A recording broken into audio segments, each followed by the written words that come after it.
So that there has been some form of injustice on him. We are all humans. There is no doubt I hurt some people, and I wish they would pardon me. And those that think that I've hurt them so much, please pardon me. I thank you very much.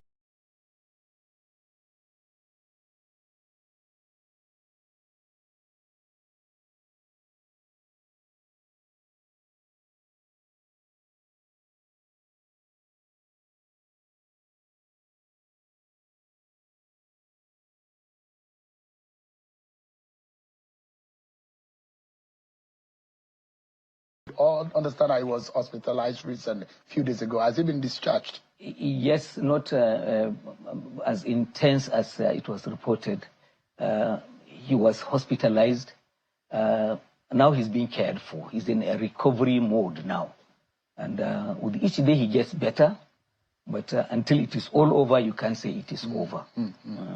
Hearts with him, and we hope that he fully recovers. Because that man looked like a brand new man after he got out of office. He looked much better than before he became president. Yeah.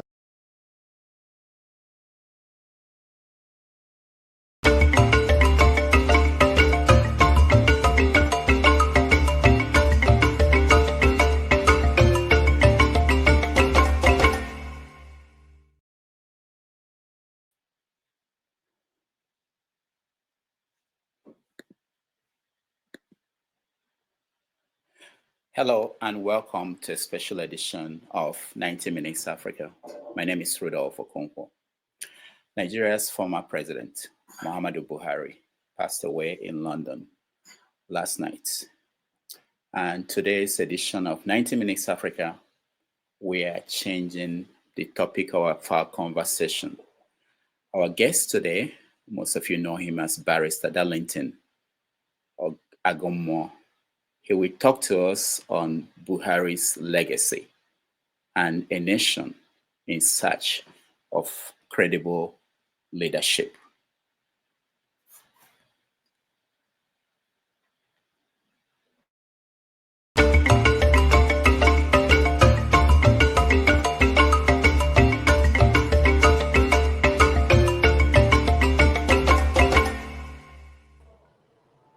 Hello. All right. Welcome to the show. A very fresh voice. He's been around for a long time, but he's a fresh voice. Most of you are discovering him recently on Nigeria political scene. Barrister Darlington Agomuo. Barrister, welcome to the show. Hello. Yeah, welcome to the show. Yeah, Dr. Damages, it's good to be on your show this evening. How are you? Thank you. I'm great. But the country is in mourning. We lost former president of Nigeria, Muhammadu Buhari. I want us to start from that and get your view on the shocking news that we had just a few minutes ago. In fact, this is very surprising because most of us, we didn't even know when he left Nigeria for medical treatment in the UK. Until this evening, when news came in that he's late, I was asking myself, we didn't know when he traveled for medical treatment.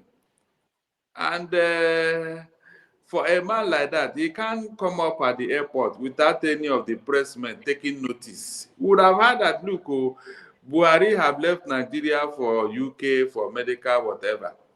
So for me, I am still doubting it. I am still doubting it because initially when his first medical treatment in the UK happened, it was shrouded in secrecy. So when it comes to Buhari's health, nobody knows exactly what is going on. Nobody have told us the truth. So me, I will be skeptical maybe until tomorrow when we start hearing from other sources and all that. Maybe we see pictures and all that. For me, I will be skeptical. I must tell you the truth because the people handling him have not been able to tell us the truth about him. It was just recently that Shehu Garuba came to reveal some of the things he did to package Buhari's health, that he lied to Nigerians about Buhari's health. So I wouldn't be surprised if such a thing, maybe they are selling a doomie to us. But Barrister, yeah. The family issued a statement signed by Garba Shehu saying that announcing the passing of the former president. So I think it's a real story. I don't think it's speculation anymore. Even as it true, Dr. Damages, maybe you don't know how things work out in Nigeria. You don't understand how things work here. Garba Shehu is not a family member. If such a thing happened, I was expecting the federal government of Nigeria to issue such a statement. As a former president, the presidency of Nigeria should be the one to issue such a statement. Garba Shehu have lied to us before. So what makes you think I will believe him now? Is he a Buhari son? Is he from their family? These are issues. I am telling you, based on the lies they told us before about Buhari's health. And all right, with the politics going on now, anything can happen. Dr. Damages, anything can happen in Nigeria. Whatever is coming out from Buhari's now, I will take it with a pinch of salt. That's what I'm saying. All right, Barrister, I hear you. We are going to let our audience also join us because we are getting information from different sources. One of them is telling us that Shetima, the vice president, was actually sent to London to go and bring back the body of the former president. There are reports here that Tinubu probably, when he left Brazil, that he stopped by London to see Buhari before coming back last night. So there are so many stories connected to this that we are going to touch on. But what do you think about his legacy? When they come back with the body, there's no need rushing into it. When they come back with the body, okay, and we now understand that it is Buhari's body, you can take it off from there. All right. What about his legacy as a leader? He was head of state twice, one as a military guy and the other time as elected official. What do you make of that? If you're asking for legacy, I don't think Buhari left a very good legacy for Nigeria. I don't think so. The records are there. Anybody can come and package all the lies, but the fact speaks for itself. In law, we said reg ipso locutor. That means the fact speaks for itself. It will be difficult for anybody to come and rewrite Buhari's history. Because from the time he became NNPC, what I call chairman of NNPC, he was the first one. From that time till now, the oil industry have been going into turmoil. I was thinking that with a Buhari, who we are told is a no-nonsense man, is Mr. Integrity, would have cleaned up NNPC because that is our cash cow. But that place is the heaven of corruption in Nigeria, as I talk to you today. That place has never seen the light of day since Buhari became the first NNPC chairman. And something happened while he was there.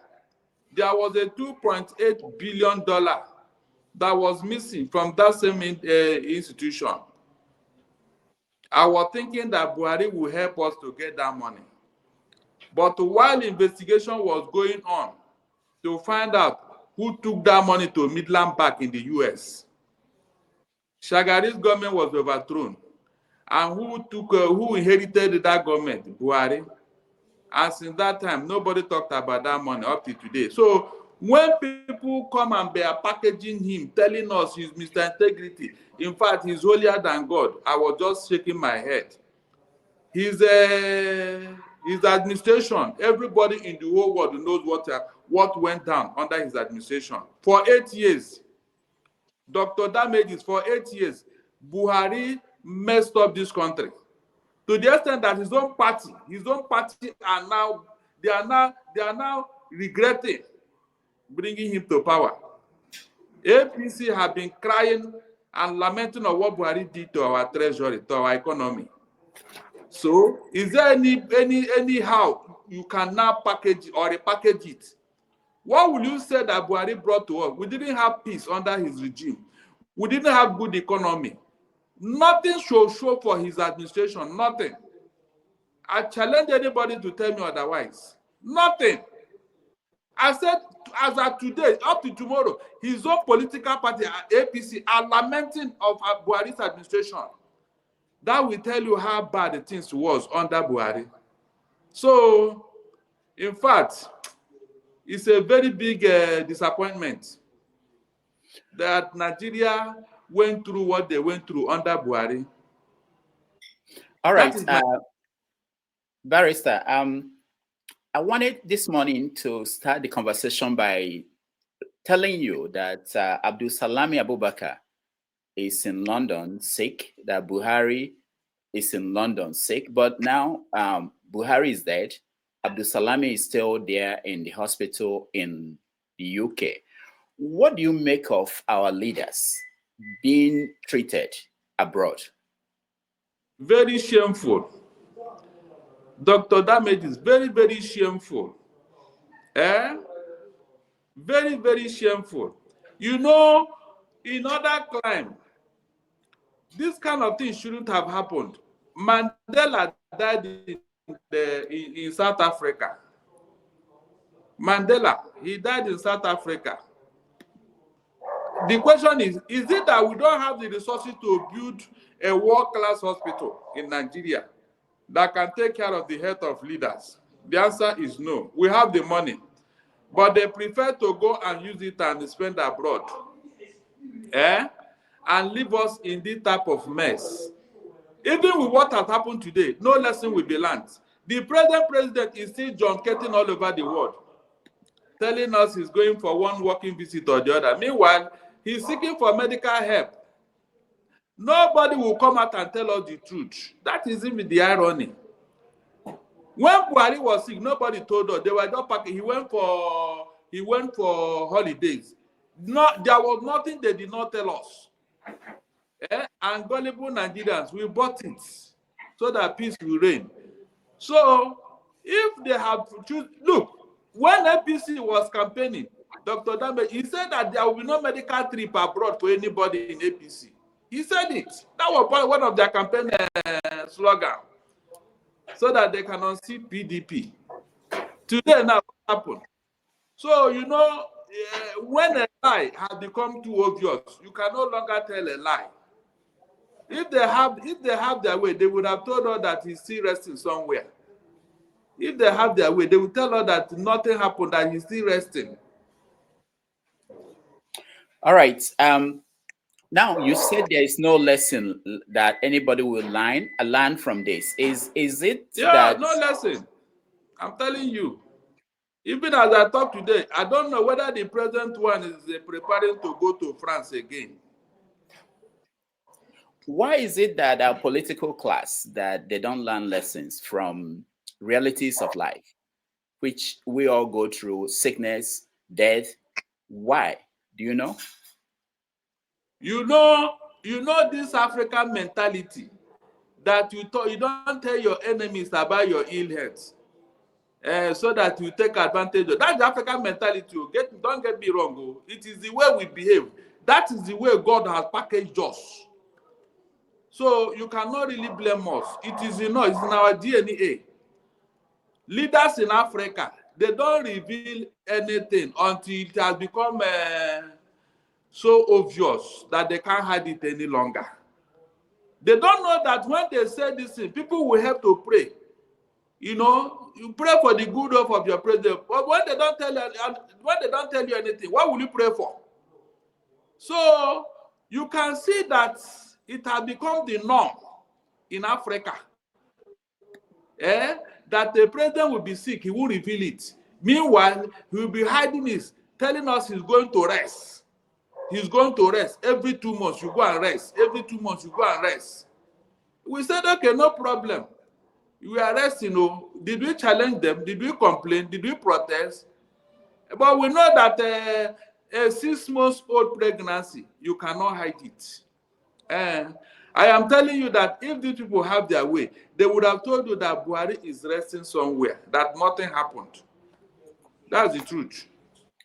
All right. I will change the format of the show today. I will let people come in earlier than before to weigh in on this topic before we talk about other things. I don't want us to go far away from it. There is a comment that I highlighted, said, "May Allah forgive President Buhari's misdeeds and rest his soul in paradise." When you see comments like this, you mentioned African culture and why we're not transparent about our illness, our health issues. When you see comments like this, which is connected to our religious belief and things like that, where do you think we're getting it wrong? Are we just following the tradition and the culture and the religion that we are born into, or is there something that we need to change? We measure on the negative. They will tell you it is African culture, but this culture is on the negative side. When you say you want to copy democracy, you want to copy good governance from the Western world, why don't you copy everything? Joe Biden, you and I know his health condition today, even though he had left office. Joe Biden, former American president. Everybody in the whole world in America, they know his health condition today. But in Nigeria, you can see. I said we don't even know when Buhari left Nigeria for medical help. We didn't know. Nobody reported it. That is how secretive these people can be. And is it not an embarrassment that you just woke up and you hear that your president, who you believe is still resting in his house in Daura, is already late in UK? Now look at that. So whatever anybody is saying now, they owe us an apology. All the people that packaged Buhari and told all the lies on his behalf, they owe Nigerians apology. Because they just believe that we don't matter. We are not necessary. Why should they tell us we are not human beings? That's the impression they have created. In the Western world where you are, my brother, can this type of thing happen? Meanwhile, they are being treated with taxpayers' money. That is even the irony. You are spending my money and you don't want to tell me what you are spending it for. Is it fair?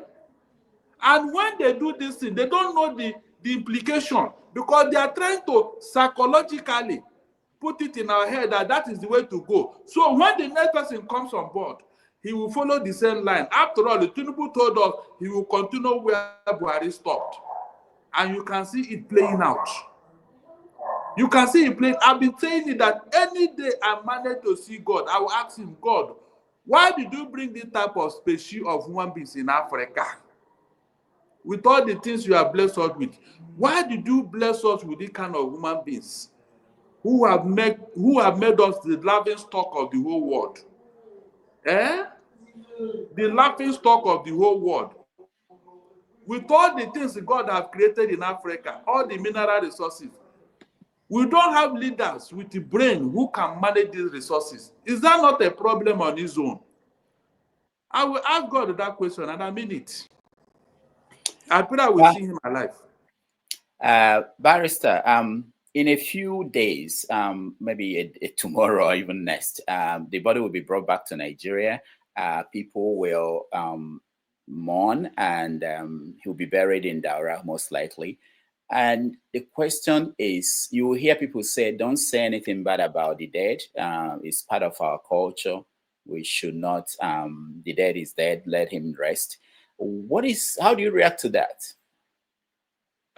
There's a limit to it. Nobody is disturbing him.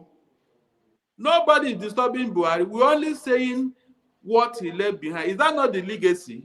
It is when a man dies that you now know the worth of that man. Nobody is cursing him. Nobody is vilifying him. We're only saying what he did when he was alive and when he was in office. I mean, are we not supposed to say it? And anybody who is trying to package lies, well, I don't know how he will not tell this lies to God. You can lie to a human being. Can you lie to God? We are talking of what we see, what we saw under his regime, which is very obvious to everybody. So nobody is cursing him. There's no need. Even if you say so, it won't have any impact. The dead is already the dead. He's gone. Whatever we are saying now is for others to learn a lesson. Because it's obvious, African leaders don't learn a lesson. They don't. From Idi Amin to Mobutu Sese Seko, these two despots, they died in exile.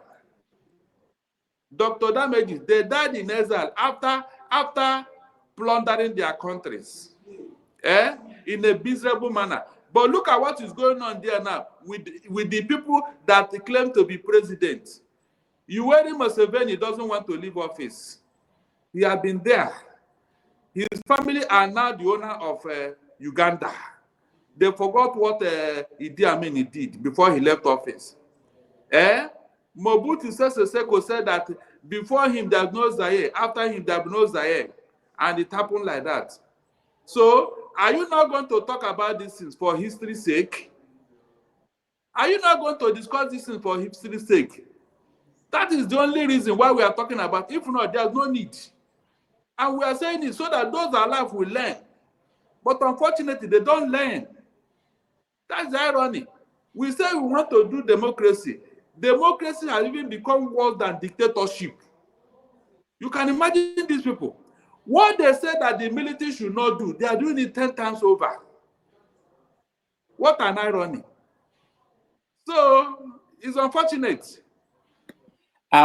Before I bring in our guests, our people who are joining us to be part of this conversation, I want to ask you, if you are able to meet Tinubu today, based on what happened to Buhari, how he died in London, what are you going to tell him?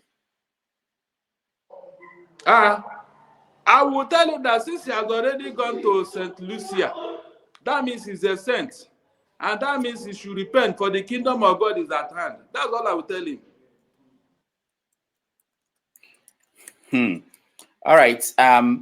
Darlington, we wanted to talk about Soludo, about what Igbo people, Nigerians in Ghana. We wanted to talk about the election that happened yesterday in Lagos and so many other things. But I think this story has overshadowed most of them for now. So I want to do something that I want to give our audience opportunity to weigh in and have opportunity to interact with you. Maybe the second part of the show, we will go to those topics. So let me bring them in and then have them give them an opportunity to weigh in on what is happening. I don't want to delay that for so long. Welcome to the show, Chris. Chris, can you hear me? Oh, yes, I can hear you. Okay. So what is your take on Buhari dying, and what do you want to say to our Barrister Darlington? Any question for him? Any comments? Nnamdi Kanu said that he died a long time ago, so I have no comment on that one. But I want to talk to Darlington because I follow him on VOP. He's so much advocate of Obi being a second fiddle to Tinubu, not Tinubu, Atiku. And he's so wrong on that issue.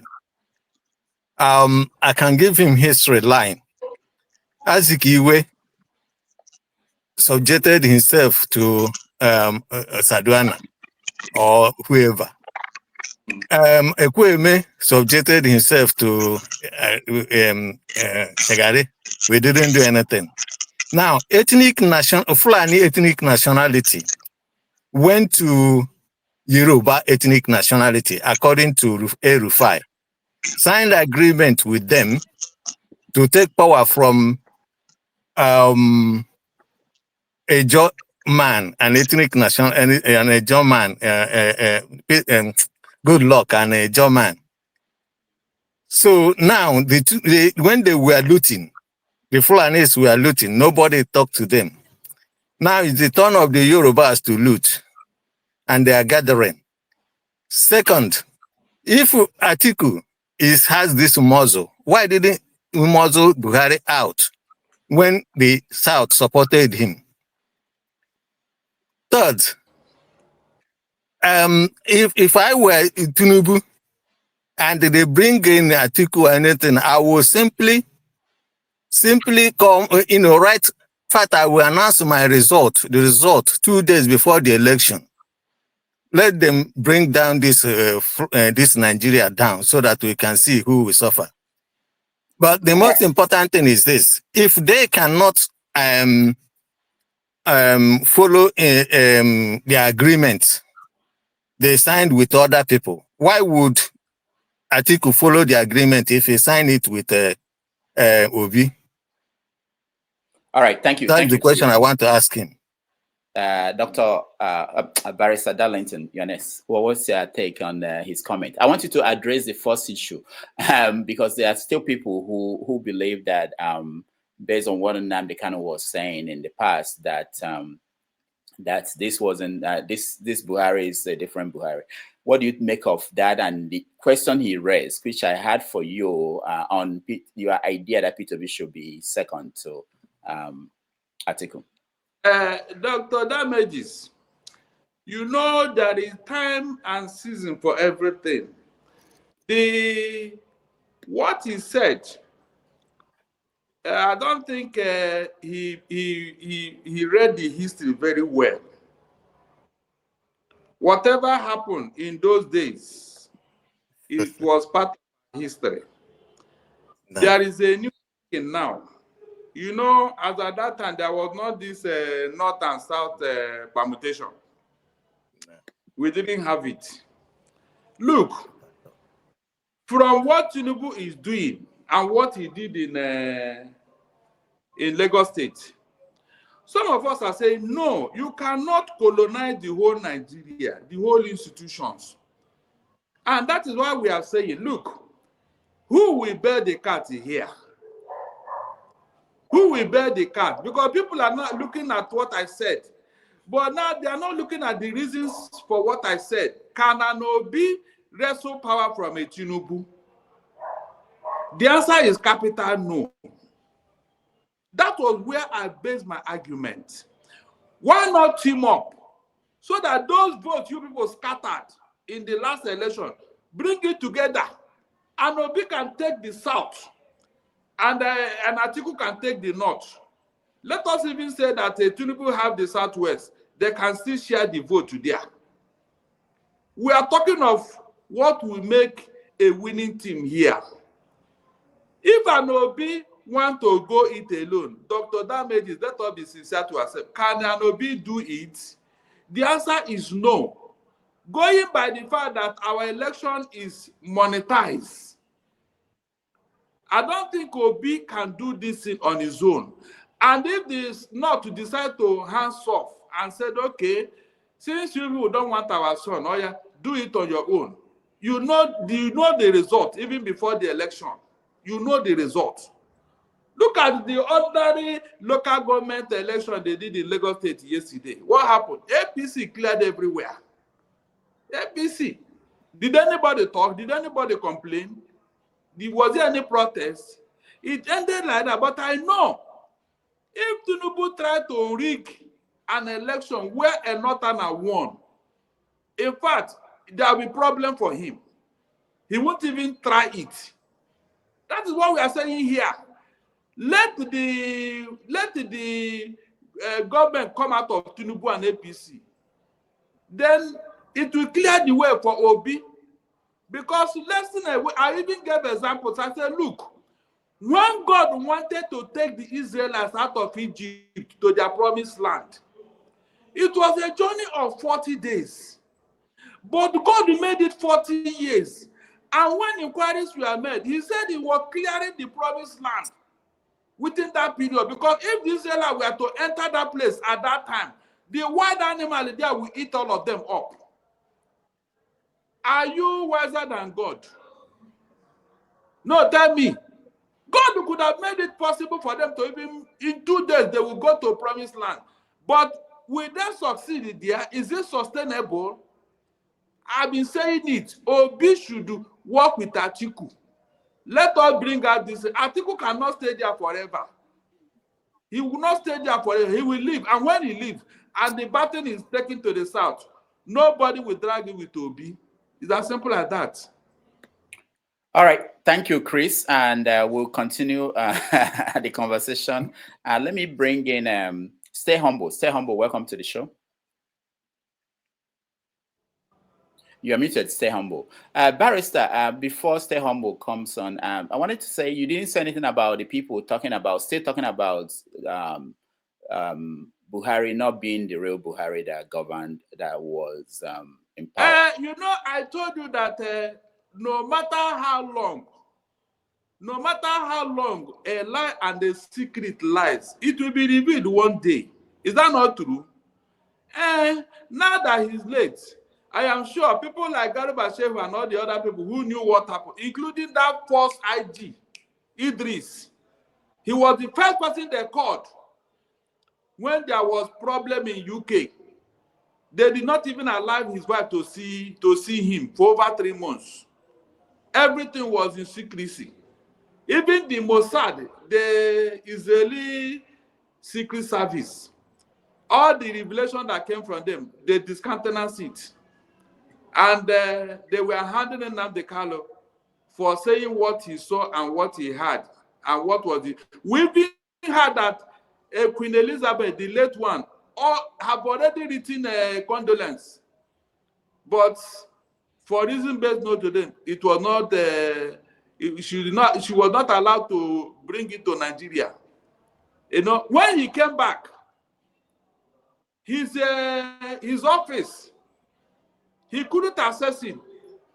You know, this door that had to do with your fingerprint before you can open, they had to change it to the fingerprint of the person that came back. It's on record. Barrister, where is the record? How did you know this? We saw it. That was when Garba Shehu was telling us that the rat invaded the place. That's why he was operating from his home. That's what we are saying.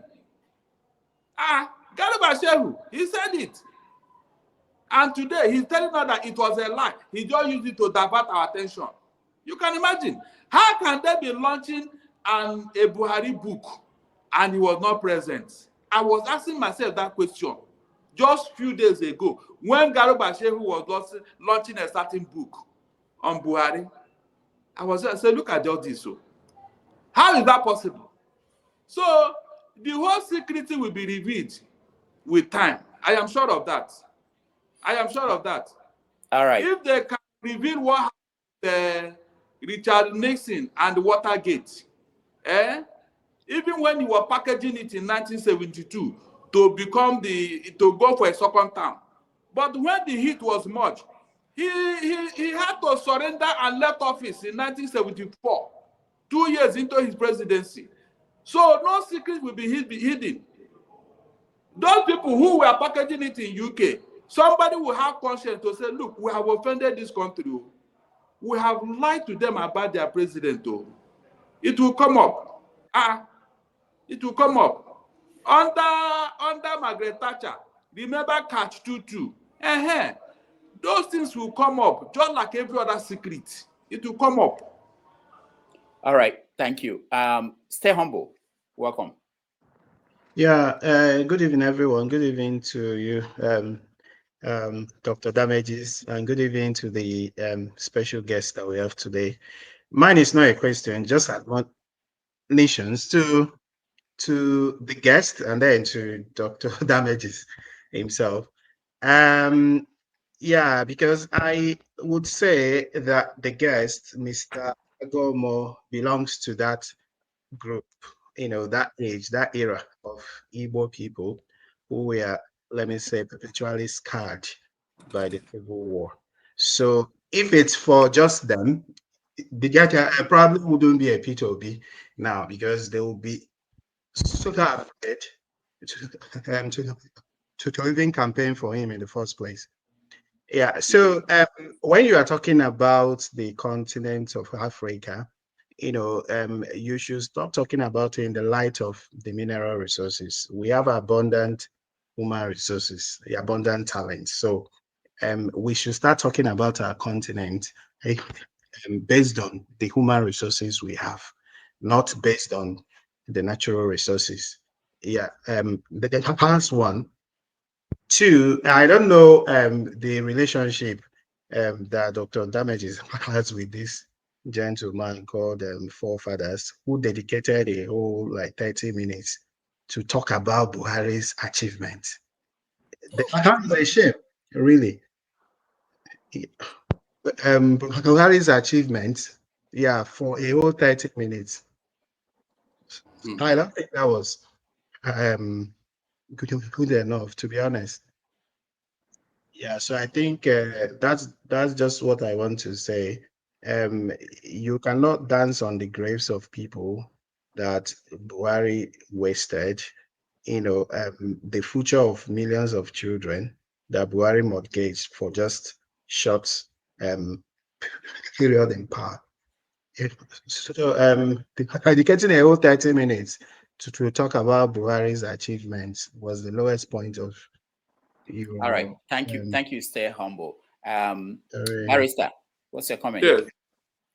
You see, you cannot discuss the mineral resources in Africa without discussing the leaders who are supposed to manage it. It's not possible, except we are living in denial. DR Congo has the highest quantity of mineral resources you can think of anywhere in the world. In fact, without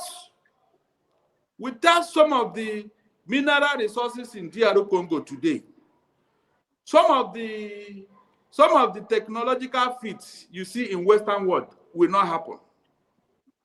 It will not happen. So why would you talk of the leaders who saw these things and refused to manage? The human resources, where are they? Are they not those people that have jackpot according to Nigerian parlance? Thank God for Donald Trump, who is sending all of them back. All of them are in the UK, US, everywhere. The human resources, where are they? Where are your nuclear scientists? Where are your AI experts? Which technology you have that did not come from the Western world? Meanwhile, this thing could be done here. But the environment, the leaders have made it so toxic that these people cannot operate here. By the way, do you have light? Where is the energy? Where is the electricity to power the so-called technology in Africa? Tell me. So you can't separate the two. What makes a nation strong is their economy. Economy. Mention that great country without a good economy. It can never happen. It's not possible.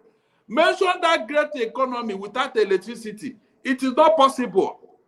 So when we are talking of African leaders, they are the bane of development in Africa. Some of them are richer than their country. It's a fact. Some African leaders are richer than their country. So why would you not talk about them? Are they not the problem of Africa? They sold out to the white man and they are turned around to complain. So, my dear, it is not possible. The leaders of Africa who were patriotic, they are all gone. They were all hoodwinked into believing that these patriotic leaders are the problem. And some of them were assassinated. Some died in a miserable manner. And now we are left with the chaff. We are left with charlatans. And that is why we are not moving forward. Is it not an embarrassment and a big shame that China, that is only a country, is borrowing an entire African money, a continent? Can you imagine? Is it not a big shame that China built the AU building in Addis Ababa for African leaders, where they go to talk about African affairs? One country built it for an entire continent. My brother, please, don't even let me get annoyed though, because these people, they have injured me. Each time I remember what these African leaders have done, I feel like doing something, seriously. Barrister Darlington, let me reverse to, I think, what Stay Humble was trying to get you to address. The issue of he's thinking, if I'm correct, I think I read him well, that your generation of Igbo people somehow believe that because of what happened during the war, do not believe that someone like Peter Obi can on his own win election in Nigeria, that he must go behind someone like Atiku to win election. Is that what is going on? Is that what is informing your If decision? that is his impression, then he's very, very wrong. That means he has not been listening to me. He has not been listening to me. Look, is it better for Peter Obi to work with Atiku and succeed, or for Peter Obi to go solo and fail? Tell me, with the way Nigerian politics are today. By the way, where was he in 2023? That man that spoke, where was he? Did he come to Lagos to protect the Igbos and what they went through? Because Obi won Tinubu in Lagos. He did not become the president, so he only won just Lagos State, which Tinubu claimed to be his vineyard. Where were all these people? Did they even put out a word or two for those Igbos who suffered in Lagos here? You can see what we are talking about. It is easy to talk or say things, but when it comes to action, are you ready to be in front? Dr. Damages, one of the reasons why Obi lost that election was that there was a certain 58,000 polling units that Obi never had agents there. And so when they were complaining that those polling units, elections were rigged there, the tribunal said, okay, where are your agents to come and validate what you are saying? Let your agent come and tell us that they witnessed what happened. Nobody was present. Is that not a factor? What to stop those agents from? Is it not because they said they didn't get any money? Nobody paid them. Nobody paid them. So if an Obi knows all these things, why does he believe that with the setup now and with the person in power, he will just allow Obi to win him like that? You are no, it's not possible. Until things are normalized, it has to be a gradual process. Yes. You don't jump because people are supporting you, therefore you jump. If you jump and nobody rescues you, what happens? You drown. What is the meaning of people who fought war there? Who told you, look, if we are wary of the war, we will not be talking the way we are talking. We are only giving direction. Because it is said that an elder cannot be there and allow a goat to give birth with rope.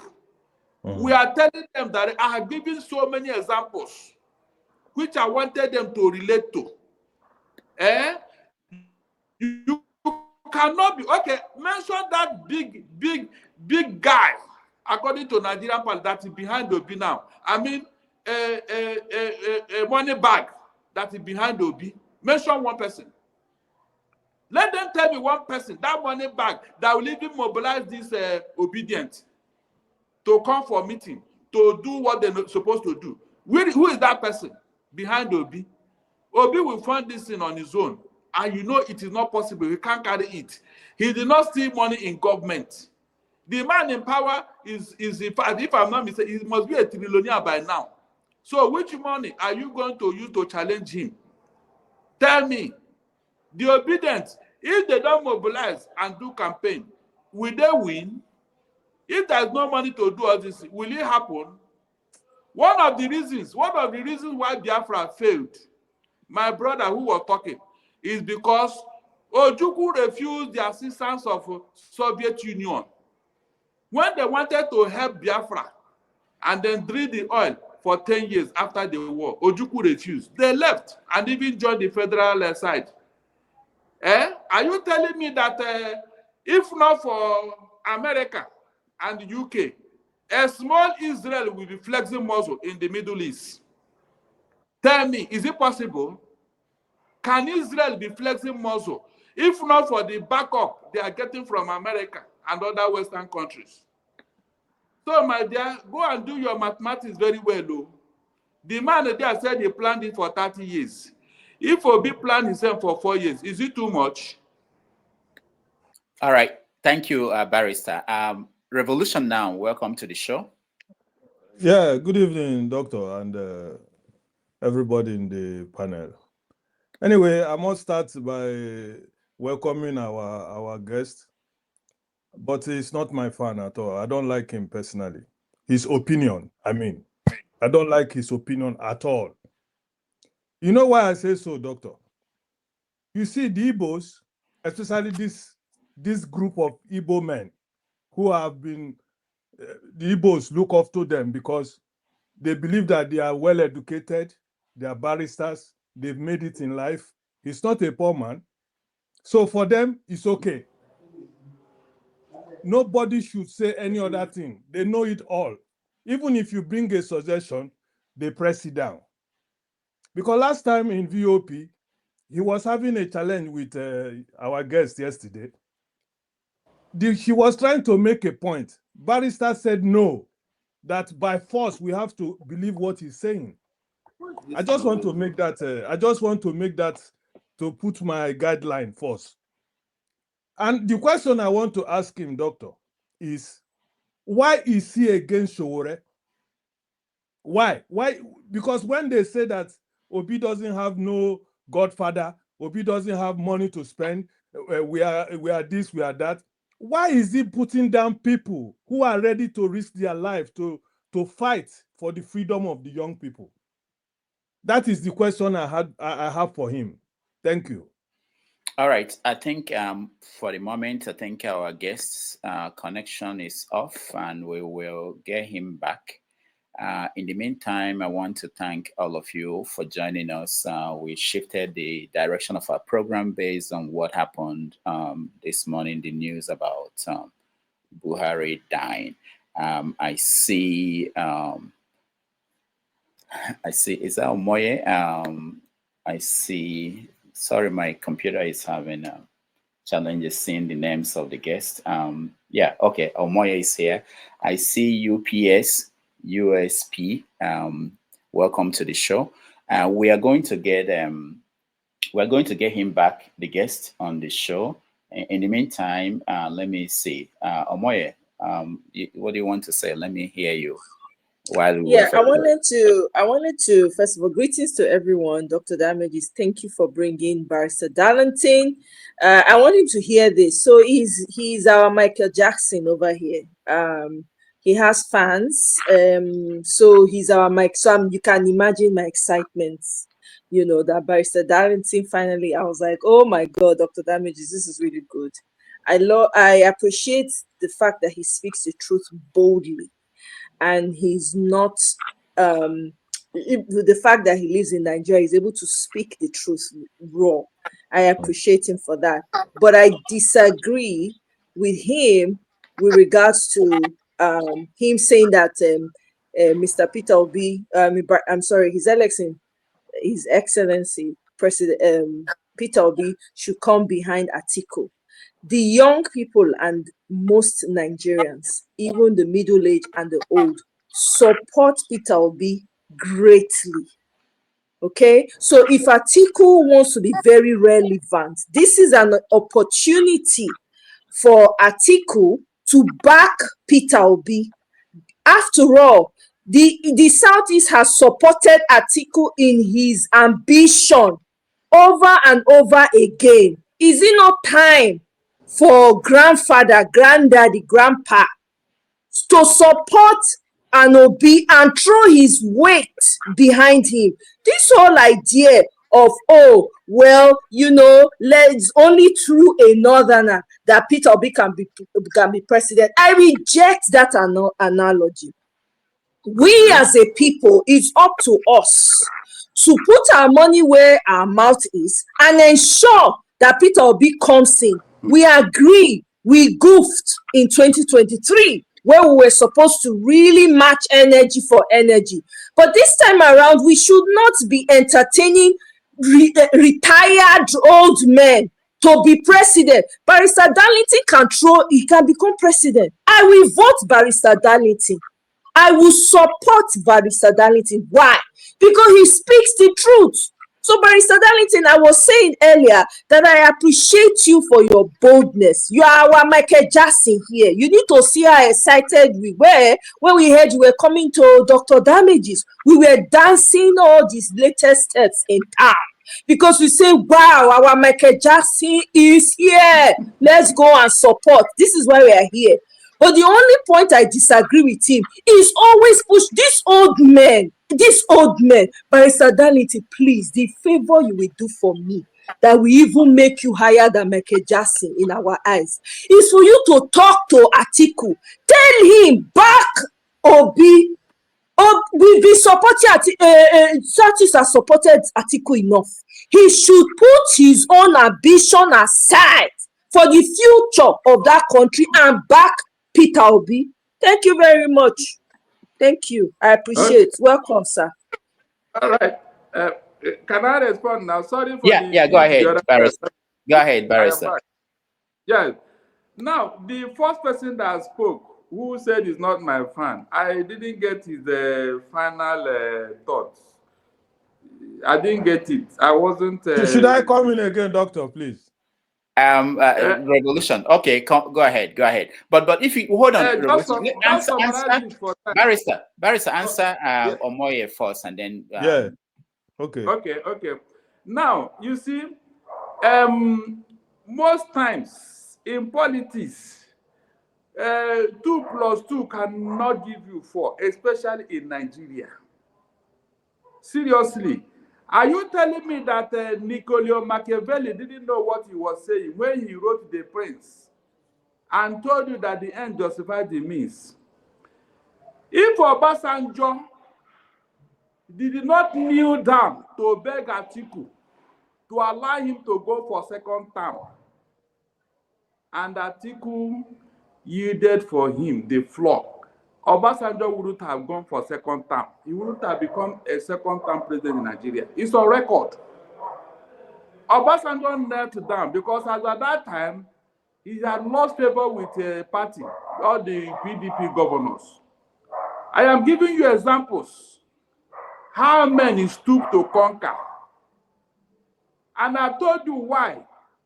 If Obi were to go it alone, because of the monetization of politics in Nigeria, he may not succeed. That is my reason. Is there any other thing I said? Why can't people counter that particular point? As of today, Labour Party don't want to be. You can see the crisis APC have created in all the opposition party. And Obi could not handle any of them.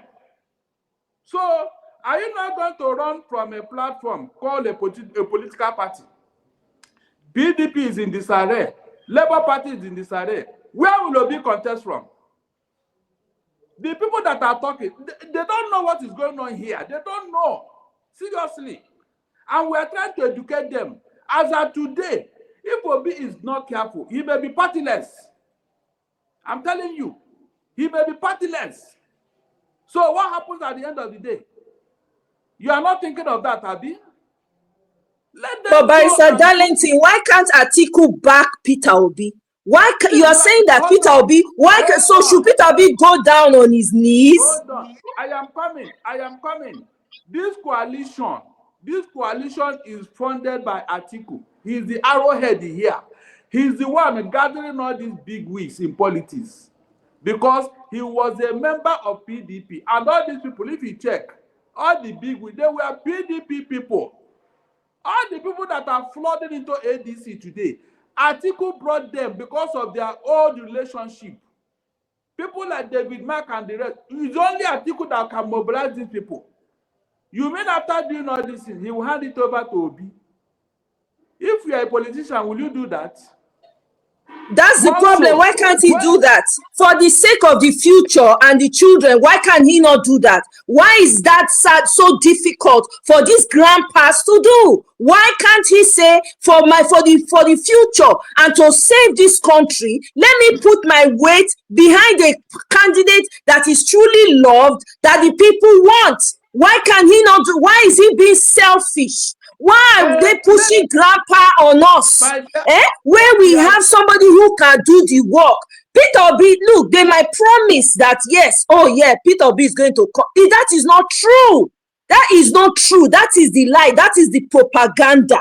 I understand what you're saying. The propaganda is that Peter Obi cannot go at it alone. That's what you're saying. That's what they keep pushing. However, if the Atiku with his power and his dollars decide that, okay, let me push, let me stay behind this guy as my guy. Hold on. Why are we so quick to put our best in the back? Why can't we say this? We appreciate it, the Barrister Darlington, because you are somebody I really respect and I listen. There's no way I don't listen. I follow you everywhere. This your voice. If you can use it to say Atiku, if you can back Peter Obi, I will appreciate it. All right. You don't understand. Look, okay. You have forgotten how they thought to behave politically. They vote in block. They listen to their emir. It is what they are told that they listen to. They are more particular about their person, not you. Where will Obi get the vote from the north? If you're not can Atiku win on his own? Can Atiku win on his own? Atiku cannot win on his own. Peter Obi beat him in his own village. Okay, you know what? Let us not overflow this issue. Let them go into their primaries. I think they said there will be primaries. Let them go into the primary. Whoever wins, is that not the person that will carry the flag? Let them go into the primaries then. After all, nobody is saying that Obi is not qualified. But I'm telling you how Obi can win this thing without any hassles. I am telling you because I know these things. I know how it works here. But since people are insisting, when the time comes, all of you should come and back Obi. That's what I'm saying. You should come and back Obi, money for money, campaign for campaign, because that is what is we backed him before, we will back him again. But Barrister Darlington, thank you very much. I don't watch you. You are still my Michael Jackson, Sha. Hold on. This is I told you now that Obi is going through, especially in Labour Party. Has he gotten any assistance from anybody? He's on the way out of Labour Party because APC doesn't want Labour Party to succeed. You can see what is going on there. You want an Obi to become an area boy all of a sudden because you want to contest the election. It can't happen. You see what Wike is doing in the PDP. No thanks to Tinubu. You are discussing some of these things. I don't know why you are not looking at what I'm looking at. I don't know why. Where would Obi contest from? Is it not from a party? All the parties have been rendered impotent by APC. But they have been rendered impotent. And nobody is coming to the rescue of Obi. He's the one who doing all this in alone. I ask you again, who is that money bag that is backing Obi today? Who have been going about with him? Mention that person. Please mention the person. You can see. All right. All right. When his brother's house was put down in Atikeja, what happened? Who protested? Who said anything? My dear, it is easy to talk. It is easy to talk, but we are telling you how you can get this in. And I gave you examples in history. I gave you examples. God waited for Moses for 80 years before he deployed him to Egypt to go and deliver the Israelites. Why didn't God choose Aaron? God did not choose Atiku. That's it. God cannot choose Atiku. I'm sorry. He's been rejected. Anyway, I hear you, but no, I don't agree with you on that. Thank you very much. No problem. The election will soon be here. It will soon be here. Then we can test our predictions. All right. Thank you, Omoye. Thank you so much. We'll get a chance maybe to ask another question from you, but let me invite the next person. I think there was this question I have not attended to. Doctor, make I just throw for him fast. Okay, go ahead. Revolution now. You see, just what my sister. You see the problem with the age group of this man and that of my father. Them, you can't beat them. Join them. People will continue to suffer. Nobody knew. That was why I asked him that question before he left. I said, why do you reject Sowore? People who are fighting what he's trying to avoid. Why do you reject him? Thank you. Good. Fine. Now, please, in sorry, politics, don't give us that answer of say it's working for Tinubu. Don't give us that answer. No. I am not going there. Hold on. I am not going there. You are trying to preempt me, Abi. No wonder you are a revolution like a Showore. Now, let me ask you, is it not in politics that you test your strength politically? Since Showore has been contesting, Dr. Damages, ask that caller, how many votes has he won? Tell me. It's not up to 100,000 votes. The one they allocated to him. Oh. The one they allocated to him. Oh, really? And you were there. A whole revolution like you. You didn't come and join Showore to give him at least 20 million votes. Because you people destroyed Showore before the election. If you can imagine. You. Now, nobody can imagine. We they listen to you now every listen day. Very well. Listen, Showore has tested his strength. Listen, I advised Showore. I told him, go to Ondo State, your state, contest for at least chairmanship of a local government. The way you are now advising Obi to step down for Atiku. You said what? I said the way now you are advising Obi to step down for Atiku. I am telling you, hold on. You claim you're a younger person. That is how you people reason. You are looking at the surface. We are looking at the inner side of things. It is only the deep that can call on the deep. I ask you a question with Showore.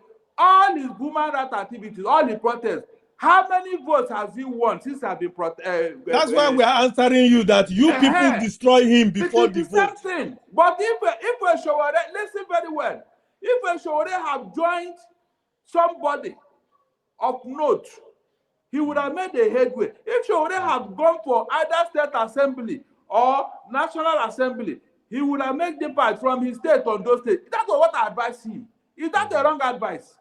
Very wrong. What experience does he have to rule Nigeria? I mean, Showore. What experience? The ones that are ruling, what experience do they have? They have been there. They have been there. All of them and have what been did they give us? What's the all right. What I'm saying is that what vote did Showore get? Answer me. You have not answered that question. So case closed. All right. Thank you, Barrister. Let's go to UPS. UPS, welcome to the show. You don't want me to ask question. No, after UPS, KJ, you be next. Good evening, everybody. There is something I want to let Barrister know. Everybody feel Obi can't win an election. But we all saw what happened in the last election. And it took everybody on surprise. And this time, Obedience Movement will do more than they did in the last election. Because I'm a member of the Obedience Movement. Okay. And that coalition, if Obi is not in the front, that coalition will not work. Okay. Is that right? We have had you. They did the local government election in Lagos State. Atiku should back Peter Obi and let's take APC out of power. Okay. If Atiku carry the ticket, Obedience, that coalition will not work. Obi has to carry the tickets. And when Atiku back Obi, that result will not be rigged. Because if it is rigged, the North will come out. Mm-hmm. And when the North come out to protest, they know how big that protest is going to be. Is that not what I'm saying? All I'm saying is Obi should be the leader. Atiku should back him up. Okay. Then let a Northerner be the vice president. Because all you are saying is Atiku should be the person heading the coalition. And if Atiku be the person heading the coalition, you are forgetting that this 4 years is for the South. I mean, yes, It's not for the North. And after that 4 years, it goes to the North. That's another 8 years. So where will Obi get the ticket again? So now that is the turn of the South. Now that is the turn of the South, Atiku should back him up. And let us win them. All right, thank you. Because Atiku has the money. He has the money to match anybody. He was a former vice. And with that big help, APC is gone. Okay. All right, Barrister. Yes, you see, he has even contradicted himself. He said if the election is rigged, the North will come out in protest. Now, the North cannot protest if Obi is the president they rigged out. Quote me.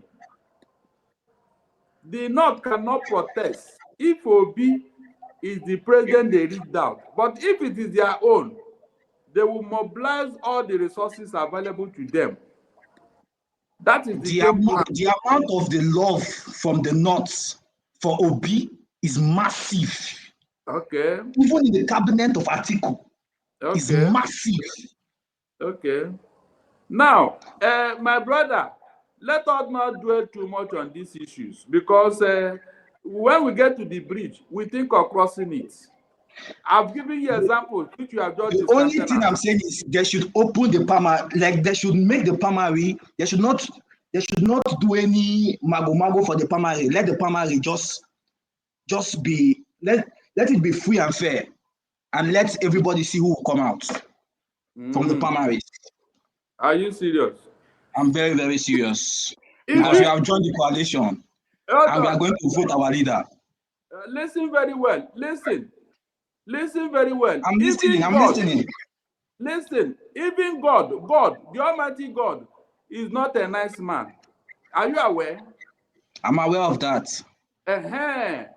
Why would you say he will give somebody's land to some people because they are his choosing one, and the problem is raging up to today? So who is the person? What are you saying? It's God that did it now. Okay. It's God. God will promise some people land. Meanwhile, some people are on that land. And that is why there's no peace in that place up to today. Is that not true? That's not true. Is that not true? That's not true. That means you have not read your Bible very well. You have not read your Bible. What I'm telling you is that you stoop to conquer. Forget about all this permutation you are telling me now. When the chiefs are done, you will not be there. I told you that the election that happened in Lagos State yesterday, where we are the obedient movement. Atiku will become the president. And after this 4 years, he's going back to the North. Another 8 years again. Listen. The North already know. If Atiku will do 4 years because he knows that he stole that 4 years from the South. If at all, he will win. Are you getting me? The so-called North and South will still remain. Nothing can change it. So if Atiku takes 4 years from the South, he will do only 4 years. Obi will not take over. It's as simple as that. All right. Thank you, UPS. Let's go to KJ. KJ, welcome. Thank you so much, Dr. Damages. Thank you for bringing this special guest, Mr. Ogochukwu. Barrister Ogochukwu, rather. I appreciate your commentary. I appreciate your contribution. I celebrate you greatly.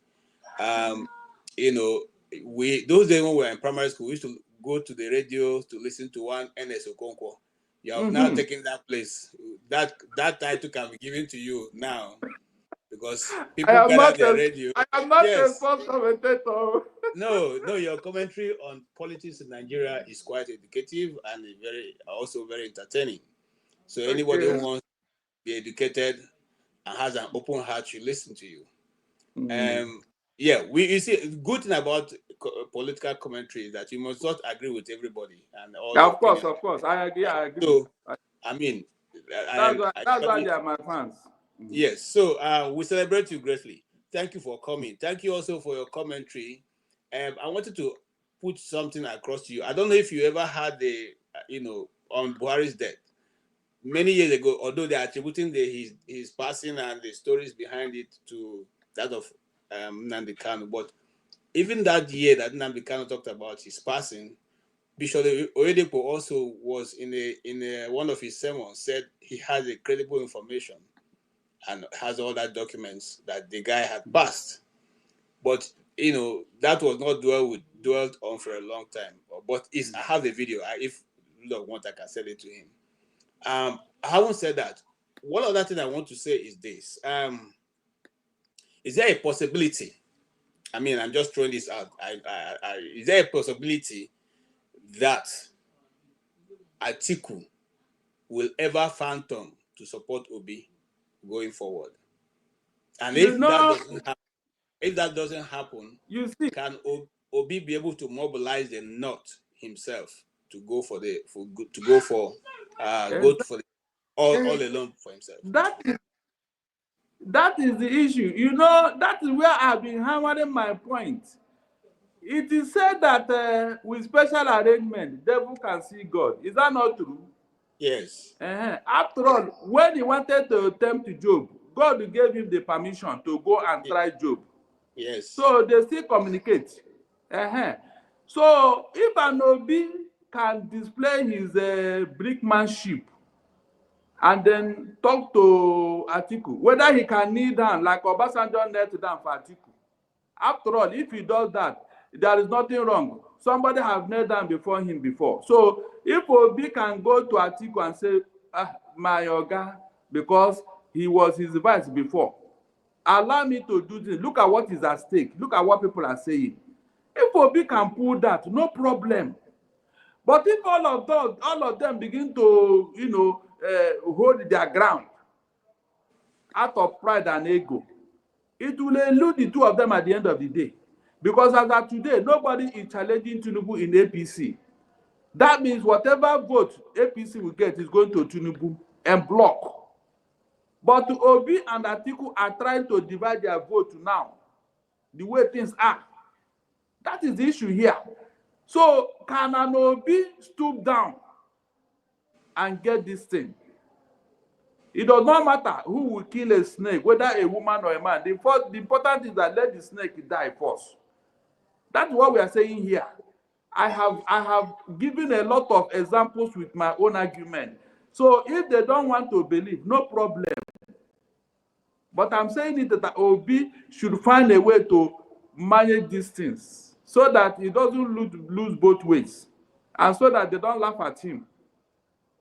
That's my own submission here. Thank you, Barrister. We are going to take Ovie and Forefathers. We take a break, and when we come back, we go to other topics because there are many topics to discuss. Ovie, go ahead. No problem. Ovie, go ahead. Thank you, Doctor. Greet especially our guests. This is my first time listening to your rationale, and I think I kind of agree with your reasoning along Obi and Showore.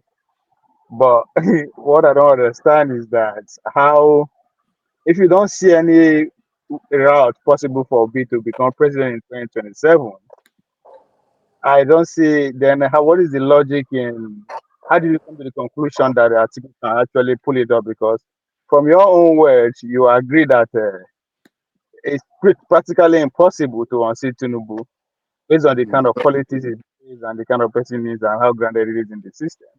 So if Obi can do it, the goalposts have said, the North have already told Tinubu, we are not behind you. The North told him. They told him that they will not support him for second term.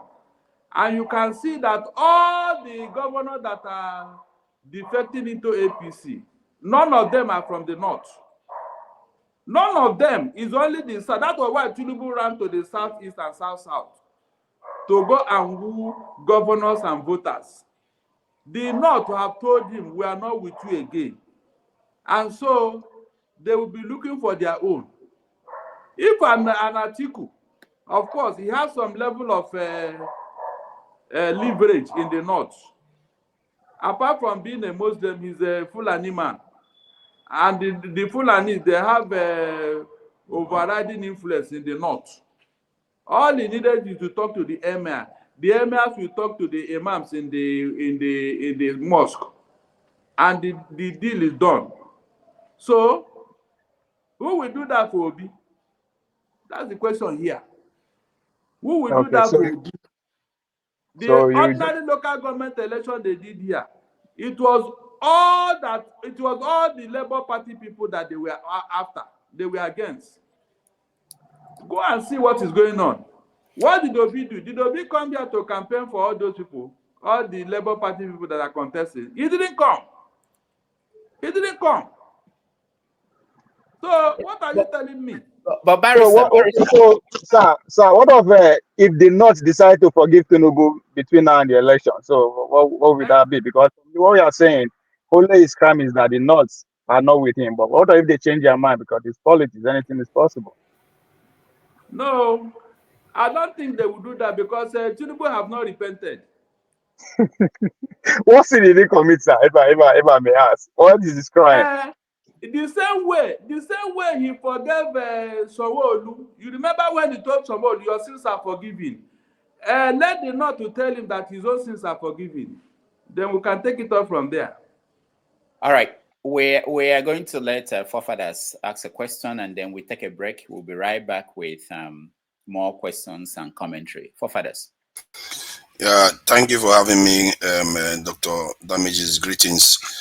Greetings to all the panelists, the chat, and to the viewers, and special greetings to Barrister Agomuo. I think most of the audience that have been saying that Atiku should go support Peter Obi, they do have a point. I'm not sure they are enunciating it properly or describing the reasons properly. If you look at the Nigerian election space, whenever a southern and a northern president are running, the southeast, the south line up behind the southern candidate.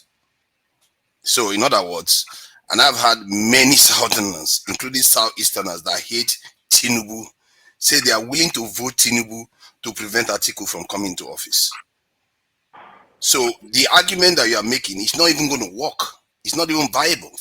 You look at the election results. Whenever a southerner is in that ballot, the South will always go with the South. And Atiku doesn't even stand a chance at all. And also, during the previous primaries for the presidential election in PDP, after PDP selected Atiku and APC selected Tinubu, suddenly there was a surge of support for Peter Obi. If PDP had selected Wike, he would not have the obedience. If APC had selected Osibanjo, you will not even have the obedience. What that is telling you that there is a chunk of voters out there, whether you call it the NSAS vote or the younger voters, that don't want these old men. So whatever Atiku is trying to do right now, if he thinks he's going to be on that ticket and expect to win, it's not going to happen, because even if Peter Obi doesn't run or Peter Obi backs him, the southern voters will still vote for Peter. The indication based on previous results, they will still vote at Tinubu. Nigerians are so weird like that they are so dogmatic about these things. They believe in this rotational system of government. They don't. The last thing that they want is another Fulani in office just after Buhari. They will not. For better or for worse, I mean, you like it or you don't like it. That is their behavior. I've seen many Southeasterners telling me that they are willing to vote Tinubu or sit at home instead of voting for Atiku. So what do you make of that? And now the question I'm going to ask is, do you think if Atiku decides that this is a thought experiment, he decides to back Peter Obi and encouraging Peter Obi to select a candidate that he prefers, like El-Rufai or Ganduje? I don't know what's the name of the. There was Tambowa or something. His own kind of person for the VP. Do you think there is a chance Peter Obi is likely to win that election? Thank you. Yes. Yes, because I just told you the reason. The North, as a bloc, have told the Tinubu they will not back him. They made it clear. And all this jumpology that is going on among governors in the South, you can't find it in the North. Even though some of them are, a PDP, Labour Party, I think only PDP and maybe SDP. And then the rest, APC. All of them are staying put in the North. They refuse to defect to APC. Why do you think it is so? It's because of that block vote they have already decided to give to their own. That's just the simple reason. So, Anobi needed a Northerner to win. Already, the Southern vote is intact for him. And most people from the Southwest, they will equally vote for him. But he needed somebody. He needed somebody to help him to get to this promised land. He can't do it alone. I just gave you examples here. That example is very germane. You must listen to it. Obi needed money to finance this thing, to go around, to educate people, to tell them. Look at what is going on in Lagos State here. Because they don't want what happened last time to happen again. If Obi won Lagos State last time, they will make sure it will not happen, except there was a strong campaign in Lagos State. Except there's a strong campaign that will galvanize people. If not, the vote may even reduce in Lagos in the next election. Because Tinubu is prepared to make sure that he is not disgraced again in Lagos State. That's the truth. That is the truth. But based on the analysis, it's clear that Atiku will not win too. So is that not clear to you? Is it not clear to you that Atiku doesn't stand a chance of winning? No, he may win if there's an understanding between him and Obi. That's the truth.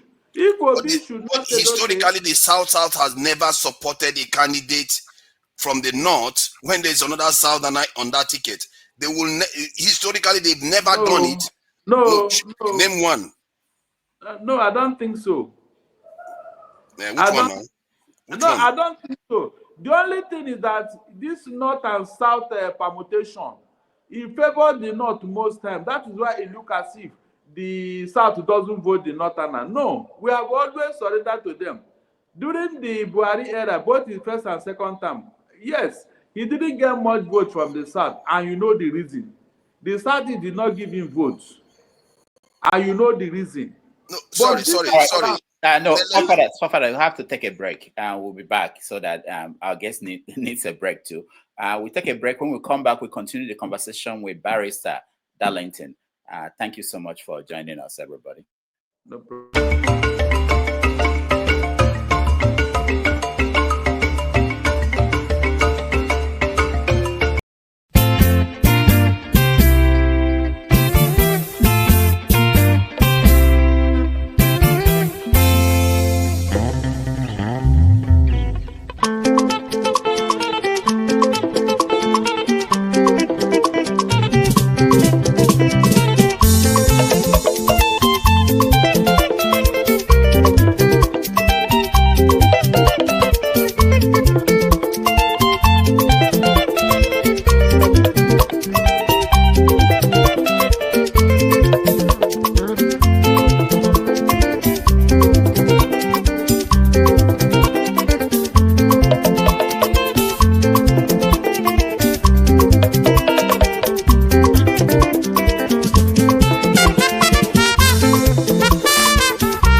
All right. So when I Welcome say back. that the APC presidential candidate is a creation of the media, you know why?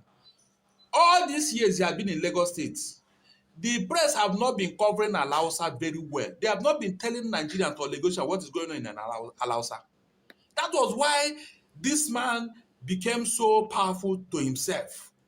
The media have not been exposing Tinubu and what he did in Lagos State. They have been so kind to him. All the evil going on in Lagos State in Alausa, nobody uncovers it. Everything about Lagos State is run like a secret court. If you are not a member, you know what is going on. And the media have not been able to expose what is going on here. For example, all the money that Lagos State is generating, where is it going to? What is the relationship between Alpha Beta and Lagos State government? Who owns it? All right, welcome back, everybody. Thank you for staying with us. We are having a conversation with Barrister Darlington Agomuo, who is joining us. He's an analyst with Voice of the People TV and also 90.3 FM Lagos. Most of you follow him on those platforms. He is currently off, I think, internet connection out of Lagos, but he will join us back and we will continue the conversation on what's going on in Nigeria. We started with the death of former President Muhammadu Buhari in London last night. And we're going to continue the conversation on several other topics. And one of them is really, I want him to address the issue that our own governor of Anambra State raised while he was here in Washington. I believe I have the video where he said that people who are committing crime in the Southeast, there are 99.9% of them are Igbo people. And that has played into the situation out there in Ghana, where some people are kicking that Nigerians should leave Ghana. It started with protest over a king, someone who was made the king of Igbo people in Ghana. So I want him to weigh in on that. There are other issues like the position of the Vice President Shettima in Tinubu's government. I also want him to weigh on that. While we wait for him to join us, let me play this video. I'll come back to you guys if he's having difficulties joining us. I want to play this video of a speech made by Chimamanda Ngozi Adichie in Enugu about the situation in the Southeast, which is something I wanted our guest, Darlington, to address.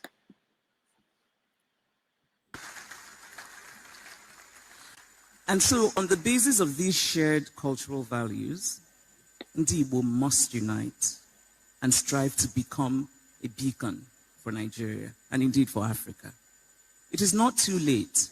It is dire, but it is not too late. Let us stop making excuses for ourselves. Don't say that poverty is the reason that we are sliding into this barbarism. Poverty is not the reason. Igbo land was not rich in the 1900s. We were poor, and yet we did not worship money in this way. We did not slide into barbarism. We did not kill one another. We believed in basic things, in telling the truth. Yes, Barrister. In standing for moral ideas. I know you are back. In not stealing. Let's listen a little bit to this video and then I'll come back to you. Transparent. All right. And by the way, the world today is full of cultures and peoples who are poor. And yet they maintain their values. And yet they do not descend into a doomed abyss of evil. For that is indeed the most appropriate word for the disregard for human life that is happening in Igbo land today. Evil. Ndi Igbo, let us wake up. Kaitetanola. Let us refuse to participate. Refuse to celebrate money whose source you do not know. Let us celebrate alternative things. Let us celebrate knowledge. Let us celebrate scholarship. Let us celebrate hard work. Let us celebrate community. We must remember that we are a great people. We have to remember that we are people who make remarkable sacrifices to live their dreams wherever they find themselves. We are people who have mastered the art of surviving the most unaccustomed parts of the earth. Let us not forget the wonderful, unique apprenticeship system that we have, Mwa boy. Often we forget the Mwa girl, where young women learn things like sewing from women, and the wonderful and unique rituals and expectations that those involve.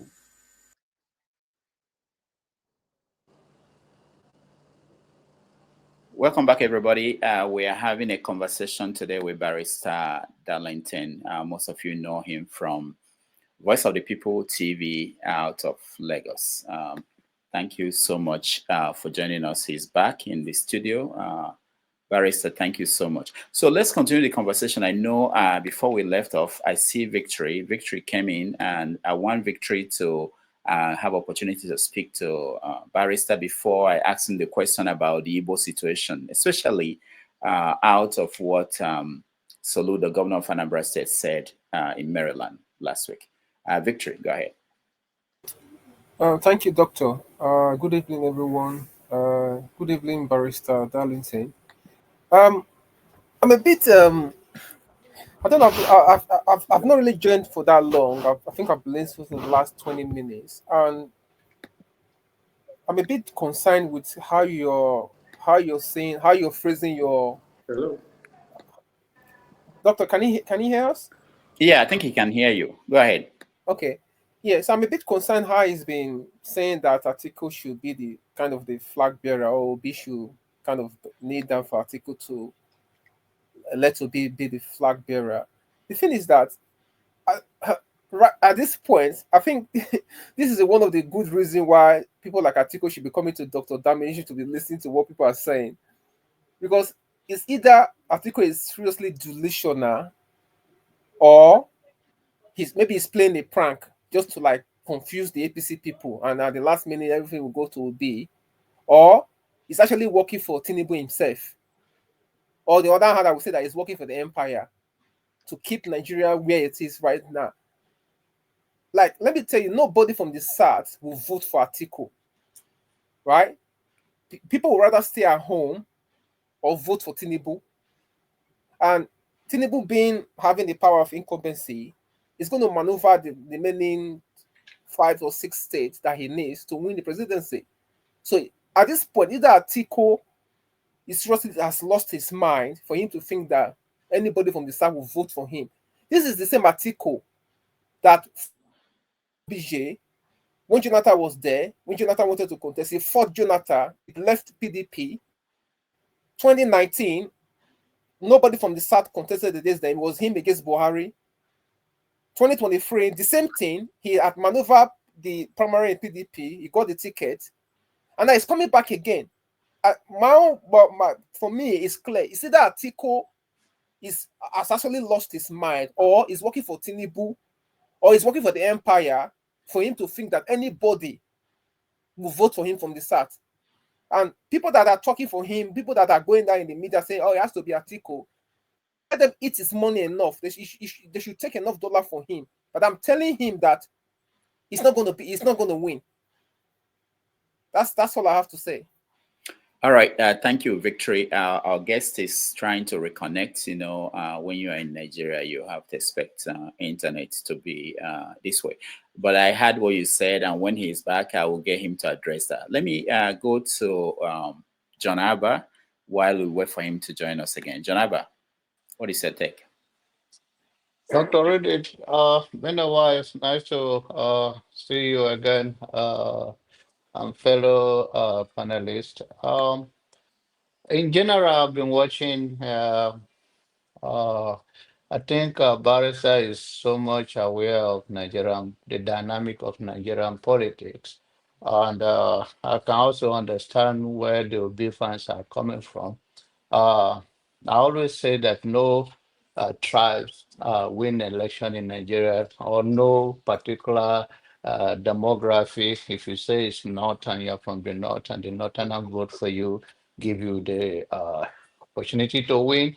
or you from the east and the Igbo vote for you, or you from the west and the Yorubas vote for you, you can't win an election like that again in Nigeria. You have to find a strategy where you appeal to you and then your base, and then you win the election. If I think we go with Toby and Toby would convince few of his followers and some of those who are also, there are so many well-informed Easterners that knows that I think we still uh, hold in his inner caucus.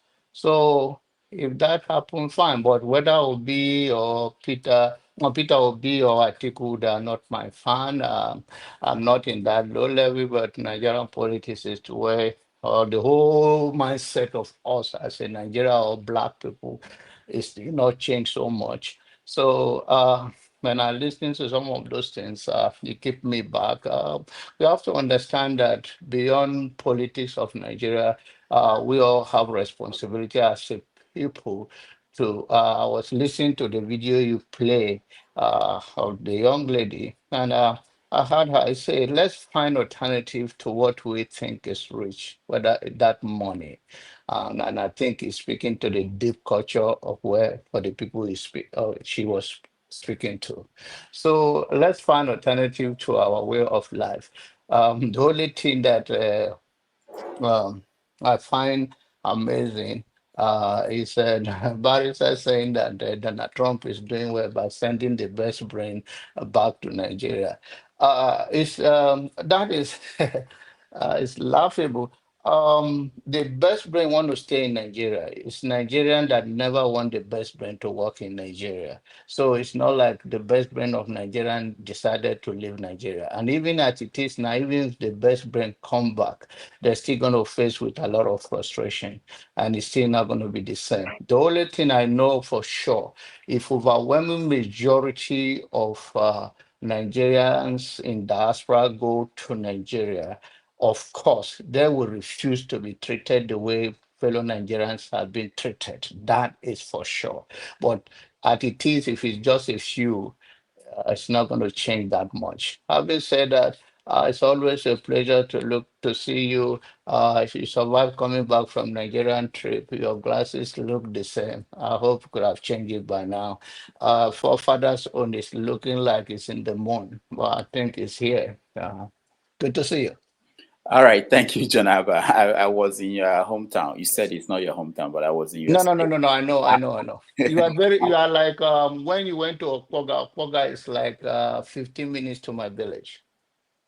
I'm All right. from. Thank you, and it's a good trip. Thank you for going all the way for whatever the reason you go. After you left, 200 and people, 200 and something people were killed after you left. Yeah. And I'm glad you will have you back. You are not caught in the fire. Thank you so much. So it's also a reason to remember that there are implications for all these issues we discussed about. We're waiting for our guest to join us again. I know he's trying, but in the meantime, Ike, welcome to the show. Good afternoon, Dr. Damages. Yeah, how are you, Ike? Thank God for today. Good afternoon, everybody, and good morning and good evening from wherever you are joining us today. All right, so Ike, yeah, we're waiting for Barrister to join us again, but we've been talking about Buhari's death, issues in the news across Nigeria and Africa. So what is your take? You can start with Buhari while we wait for him to join us.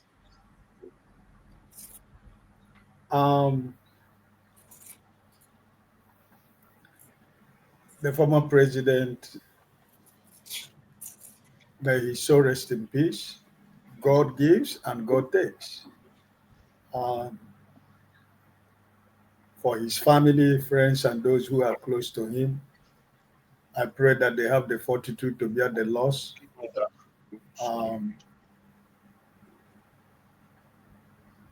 Like they used to say, his legacies is what is going to be speaking for him as he's laid to rest. And I think I'm not ready to dive into that for now. I came in purposely for Barrister Darlington Agomuo or so.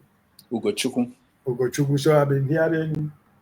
I came purposely because of the issue of Obi and Atiku, and I wanted to speak to him directly. I wanted to talk to him because probably he might not be older than me, and even if he's older than me, it might be maybe 2, 3, 4 years.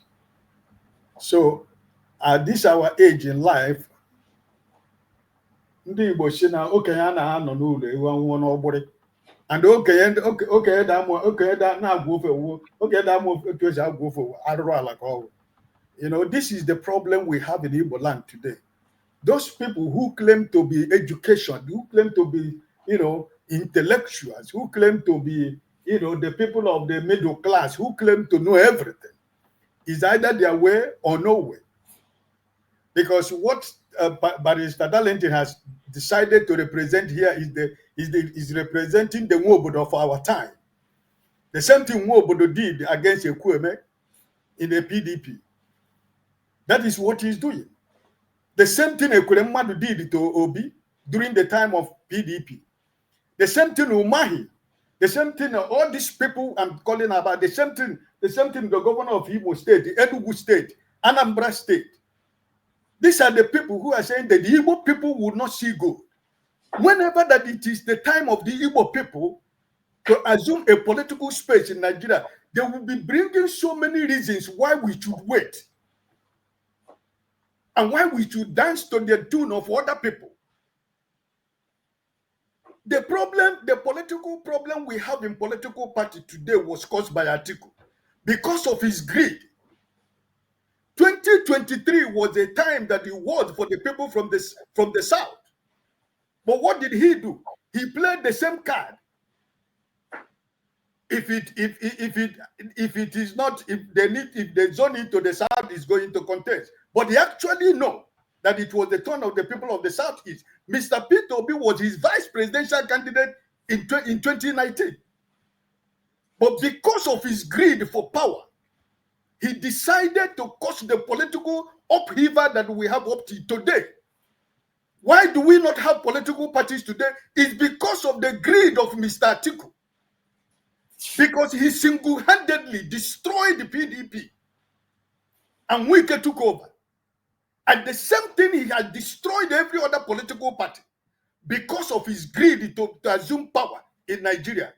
Because he believed that because of his money, he believed that he can buy his way to become the president of Nigeria.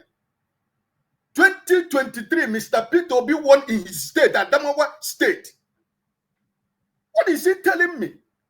Who is Mr. Darlington to tell me as a people from the south and as an able man that it is only Mr. Peter Obi should go as Vice President Atiku? It's an insult. It's an insult to an Igbo man, to an Igbo race, for this man at his level of understanding and education, for him to stand in the public space to say that I should buy what he's selling to me, that Mr. Peter Obi should be vice presidential candidate Atiku. On what basis? On what ground? The presidency of Nigeria has remained in the south and it shall remain in the south. It's after 4 years, 2031, it goes to the north. I stand on that principle. I stand on that premise that if at the end of the day that it is what their politics are trying to play, the South people will stay out or we vote to them back to stay 8 years. Atiku will not go back to Asorok. He can never.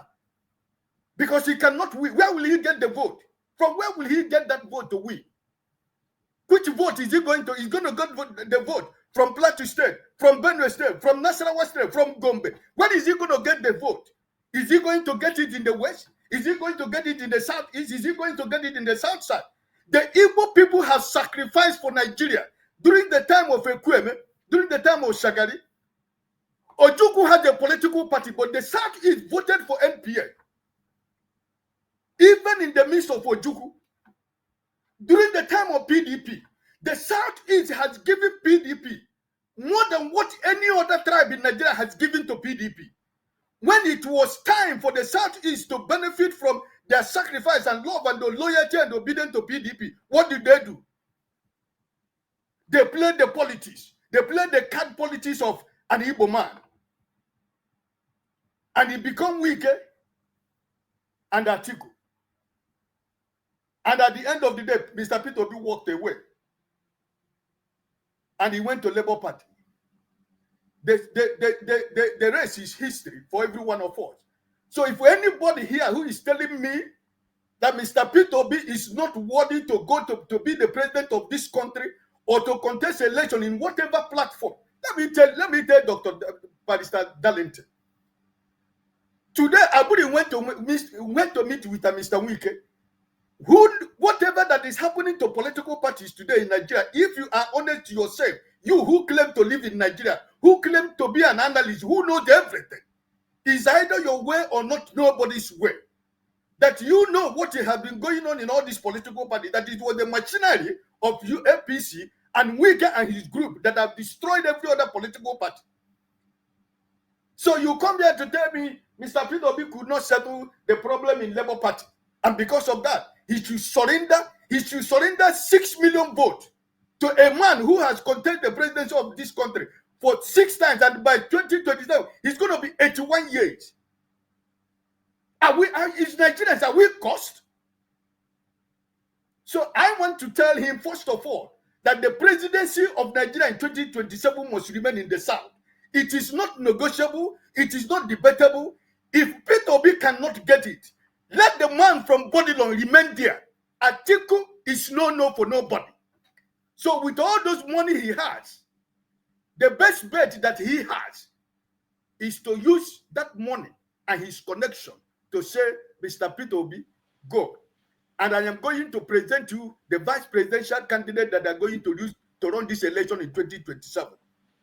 Any other thing anybody is selling, all these people who have decided to betray the Igbo people, Kenneth Okonkwo has joined. He has become the Nwobodo of our time. You see? So these are the people, all these people you see they plant here and there is to come and see the feelings of the Igbos. But I want to tell you, Mr. Peter Obi is an open book. Mr. Peter Obi is an open book. You don't need anybody to tell you who Mr. Peter Obi is. He's a book that everybody has read. Since 2022 up to today, he is in the political space of Nigeria. He has gone every crannies and nooks of corners of this country, trying to market who he is. He's an open book. Mr. Peter Obi doesn't need people like Barrister Darlington to tell him he doesn't have a money bag. We don't need money bag to rule Nigeria. The money bag they have, which money? The money that belongs to me and you, that they have stolen on their own. 2023, there was no money bag. And we surprised Nigerians. And I want to tell him, because I am speaking for my children and my grandchildren. I am 62 years as I'm sitting down here talking. And I don't know what age he is. But I am speaking for my children and my grandchildren. That all these Igbo men and women who think that because of them, that we, the generations and the younger Igbo men and women, should not have breathing space. I am telling you that what happened to most of the politicians we have in the Southeast is coming after them. Where is your former vice senate president? Where is he today? Where is he? All those people who has betrayed the Igbos, where are they? Where is the story? What are their story today? And he comes here to tell me, because he's an analyst, all these people who claim to be analysts and journalists, this is what you do. This is a man who has been campaigning for Mr. Peter Obi. It took only in a twinkle of 1 week, he switched over completely to Atiku. Obi should become vice president. You ask yourself a question, what changed? What happened? He's trying to tell you we are not in Nigeria. He thinks that because he's in Nigeria, he's more Nigeria than any of us who are not in Nigeria. Does he know the part that we played in 2023? Did you know the risk that we took in 2023? What is he talking about? All right. Thank you, Ike. Let me say that there's a difference between Barrister Darlington and Kenneth Okonkwo. Kenneth Okonkwo was a political operative, not an analyst. And every analyst They all have the right to speak their mind.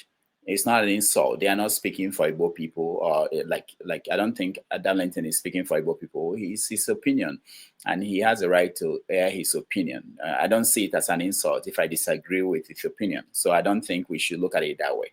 Dr. Damages, I'm not saying that he's not speaking his opinion, but what I am saying that he should not try to impose that his opinion. How is he imposing?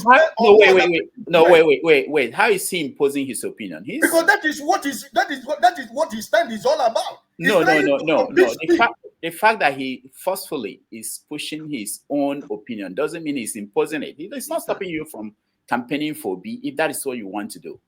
It's not doing that. That's true. Yes, true. So it shouldn't be. You can't characterize his opinion as an insult to Igbo people, and comparing him to people who you think like Mwobodo and other people. No, he's an analyst. An analyst can decide this is the way I assess the situation. This is what I believe in, and that reminds me of something that Stay Humble pointed out, which was about forefathers and the last segment he had about the death of Muhammadu Buhari. I don't think there's anything wrong in talking about whatever Buhari achieved. There's no government that didn't achieve anything. So it's left for you, and it's an open forum. You can come and say, and people disagree that the man didn't achieve anything. That's their opinion. So I don't think we should have this sense that until somebody is speaking the way we want that person to speak, there is an agenda. He's trying to stop us. I don't think people are trying to stop. People air their view. And that's what I want us to bear in mind when we talk on this platform. All right, thank you, Ike. Let's go to KSO. KSO, welcome to the show. Doctor, good evening, sir. Welcome back from Nigeria. Thank you. How are you, sir? Good. Yeah, I was hoping that I will be able to speak to Mr. Darlington because now we're trying to get him back. To his own. We're trying to get him back, so hopefully he will be able to join us. Maybe you can hear me. I wanted to react to his own opinion. I'm not saying he has every right to kind of hold any opinion, but I think he was speaking within the context of political expediency, and that expediency does not actually interact with the reality of the demand of the Nigerian state. That's my own opinion. I'm not saying Atiku as a Nigerian does not have the right to vie for any office in Nigeria if you so wish. But the demand of the moment does not warrant Atiku to have such an ambition. It does not. And if I want to conclude, I see Atiku as the #1 political enemy of the Southeast. I'm not from the Southeast, let me stay that clear, but I'm a stakeholder because I'm married from there. So let me say that clear. But with the demand of the moment, Atiku should play what I would call a fatherly role or a statesman role to say, okay, we want to build a Nigeria that we can bequeath to our children, a Nigeria that is working, Nigeria where we have rule of law, a Nigeria where there is equity, fairness, and justice, a Nigeria that anybody can aspire to be in. So Atiku should take that role to say, okay, let us have this allied consensus to say, okay, enough is enough. Let us put Nigeria on track. That is what we expect Atiku to be doing now, not having an ambition to contest for the presidency. One, age is not on his side. Two, Atiku is not sellable in the South, even in the North. Atiku is not that sellable in the North. If he was that sellable in the North, he would have won in 2019. He will have won in 2019. So Atiku should take the backstage, allow the ADC coalition of 18 to really sit down, work out their own strategy, and say, okay, this is the most viable candidate we want to feed to rescue power from APC. Because APC didn't come to power in the first place to govern. They came to power for the purpose of ethnic chauvinism. That's the way I see APC. Because if you look at the body language of even the late Buhari, his appointment, vis-a-vis what Tinubu is currently doing, one should be able to readily understand that, look, These guys do not believe in Nigeria in the first place. They came to nurture what I call ethnic superiority. That is what they are pursuing. And the only person that can take us away from that, what will I say, from that issue now, or from that problem, is Ole Obi. But I'm also very surprised because I belong to some inner caucus of the obedient and some inner caucus of the Labour Party. I'm also very surprised that people from southeastern Nigeria, they are the #1 opposition to Peter Obi. The person that is writing nonsense about Peter Obi from Labour Party happens to be my own friend, and it's an Igbo man. That aches me every day of my life. I Why don't is want to that? mention it. Why I is don't that? want What do to. you think? Yeah, KSO. Why do you think that is happening? I think it is. I don't want to insult anybody. I think it's political myopicness. Do you understand? That's the way I want to see it. They are not looking at the larger picture. Do you understand? They are not looking at the larger picture. I remember when you hosted this guy who used to be the this Ned chairman before.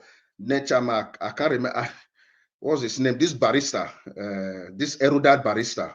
Sam. Sam, yeah. I remember when you hosted him, and I asked him a question. I said, Barrister, sir, please, why is it difficult for? I know the Igbos are quite very Republican, very well, and it's working for them. That is why they have been able to build that well, that economic empowerment that is everybody is envious about in Nigeria.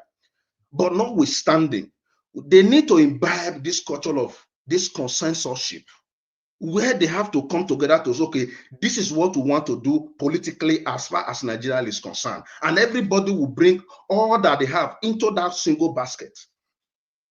I think that is what is lacking in the Southeast. They are just too Republican. They are too, I will say they are too individualistic. And it is not good. It's not helping matters. Because if you look at the Southeast and the northern part of Nigeria, these are the people that actually hold the weight of Nigeria. It is the North and the Southeast.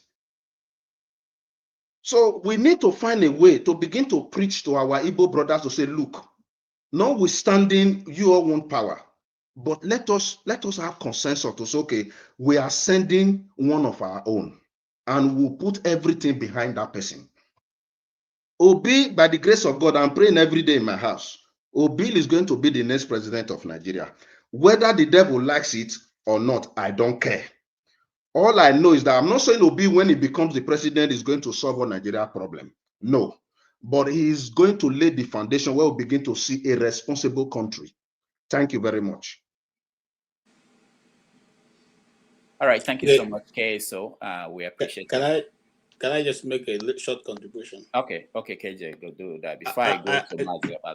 Yes, I think you made a very valid point, but I want you to also have in mind that the Igbo nation, the Igbo race, is a group of people. We're over 70 million. So it can't be easy for one people, or a group of 70 million people, to think in the same direction. I don't think there's any other tribe in the world that managed to think in the same direction. Even the great United States, of America, they don't all think in the same direction. They don't. If they were taking the same direction, then, they would not be having the opposition they're having within their own, camps. And let's even go to a smaller nation. Even Israel, that is right now in a war situation, they're not all in support of Netanyahu. Some of them are against his moves, even in this war. Some of them are even against the state policy of trying to be antagonistic towards Palestinians. So, coming to the Igbo nation, when you demand of us to be in the same camp, in the same boat, we cannot ever be in the same boat. And that is the thing that maybe when Rudolph introduced that, we'll talk about it. The Igbos do not have a king. There's nobody who can come out and say, I'm the king of Igbos. There's no Igbo king. Igbos don't have king. Everybody in their community, everybody in your community, the only king the Igbos have is God. And it's only when God speaks that all of us listen. But after that, each person is entitled to process his own idea. Now, having said that, majority of Igbos in support of Peter Obi, yes. because we see him as a fairer person, fairer than every other Igbo leader. And it's not everybody who is in Igbo land who parades a political position that we Igbos regard as an Igbo leader. We know those who are our leaders. They may not be people who talk to you on daily basis. Those who talk to you, there are people the Bible call hirelings. Hirelings are people who pretend to be, of the stock of the family, and there are people they call sons.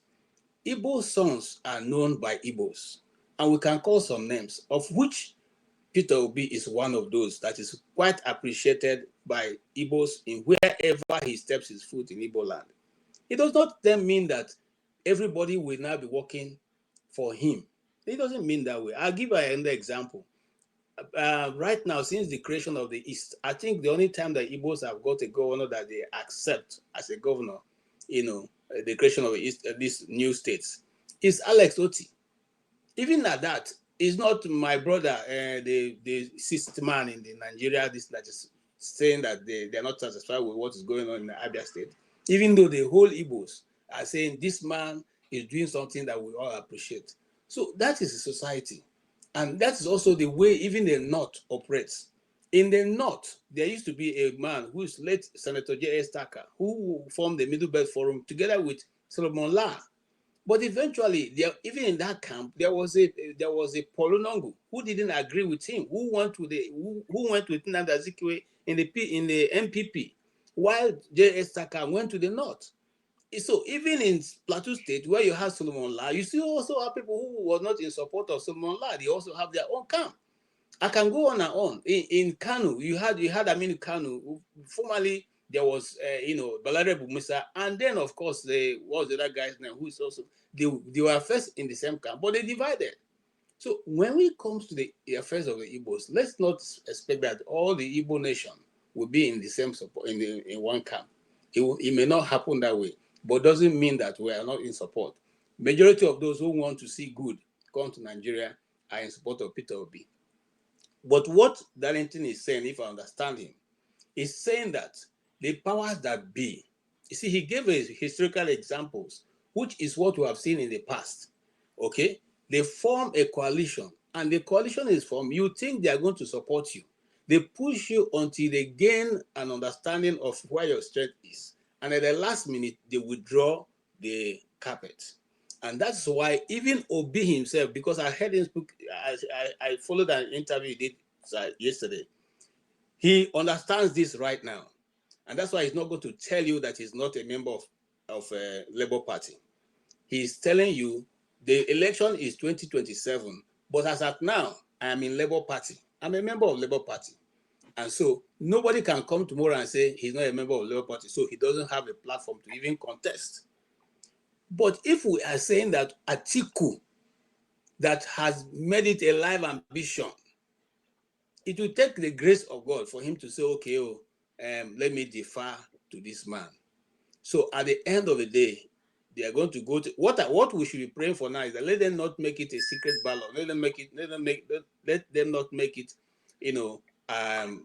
ballot by delegates. Let it be an open ballot. Those are doing in the US. Let any member of yes, the sir. Before you go further, sir. No. Okay. So hold on. I want him to round up so that I can get Mazi Okpara to speak before we go back. And there are people. All right, thank you. Just this last minute. You see, in other developed nation, the members of the party all go and vote. So it shouldn't be just some few delegates. Let them open it up. Say, okay, we are now in coalition. ADC is what we are using. Let every member of ADC come and cast vote to say who they will nominate for. That way, Peter Obi will win outrightly. But if they do that thing they used to do, that they used in dealing with Alex Ekweme in Jos, that they use with dealing with even Nnamdi Azikiwe, they use this system to make sure that people don't get to their positions. They will still do it again. That's what he's trying to say. Thank you. All right. Thank you so much. Mazi Okpara, you're next. Yeah, Doctor, good evening. Good evening from here. Welcome back to your base. On Friday, I listened to VOA, and you were with Precious, right? That was very interesting. I was walking and I was, on my Bluetooth. That was good. Thank you. Thank you. Thank God for joining me according to Christians. Thank God for everything. KJ and other folks. Good evening. I'm almost on my night where when I had Mazi Ikenna, Mazi Ike Ahamefule talking about Darlington. Darlington is the only. I've never seen an Igbo person, an Igbo man like Darlington. You cannot accuse Darlington or equate Darlington with a queer man and all this kind of people. No. Darlington is exceptional.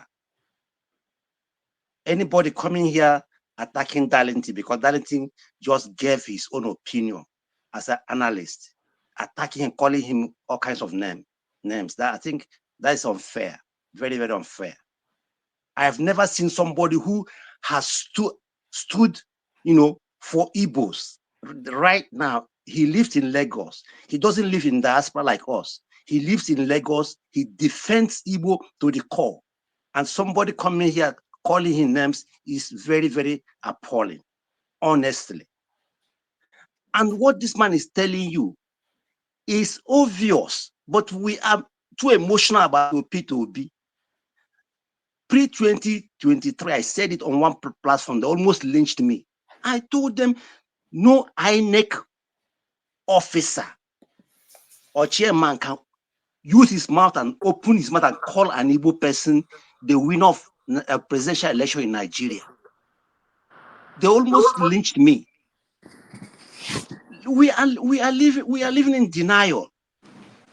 As Nigeria is constituted right now, the only thing that can make an Igbo man a president of Nigeria is when it's constitutional, when it's written down, when it's rotational, that this year or this time goes to the southeast, and then that's it. But making it open that an Igbo man is coming to contest the election and win general election, and INEC pronounce him or announce him as a winner of presidential election in Nigeria. Folks, we are joking. It's not going to happen. It is not going to happen. You might like it or not. It's not going to happen. So what Barrister is telling you here is the obvious truth. I am not, and even we are we are just even talking because Atiku has not, come up and tell us, oh, he's going to contest this election. Why are we preventing them? Why are we talking about what is going to happen in 2026? I mean, the primaries. They are just, juggling. They're just trying to, do this, do that. But the main campaign has not started. Nobody knows how this thing is going to, where it's going to go. People might get it outright. I think we might get it outright. So why are we here, talking about abusing ourselves, what is not even happening tomorrow? Barrister has the right to say his own opinion as an analyst. So people coming here calling him names is very unfair. Let me tell you guys, Jonathan became president because Yaradua died. If Yaradua had completed his 8 years, no Southeast could have become a president of Nigeria. Sorry, no South could have become the president of Nigeria. This man became president of Nigeria because his boss, Yaradua, died. Take it or leave it. Sorry, please, let me finish. I'm going to bed now. The way Nigeria is considered after the civil war is Yoruba, after Yoruba, then the Fulanis. The North Central, the Christians in North Central, they're not even accounted here like the Igbos. It is very, very difficult for Igbo man to be the president of Nigeria. It is very difficult for a Christian from the northern Nigeria to be president of Nigeria. Finally, do you know that even in Kano State, during Jonathan, the last election, 2015, Jonathan lost because the whole Kano, the first time in Kano State that 2 million people voted, there was no voided votes, everything went to APC. And when the INEC, you know what happened to the what they call the state INEC commission in Kano after the election, and with his family. You guys know what happened to him, right? What are we talking about here? We live in diaspora. We're just, somebody who is in Nigeria is telling you guys we are just trying to be this and that. Igbo man, South man, Christian from the north can never become president of Nigeria.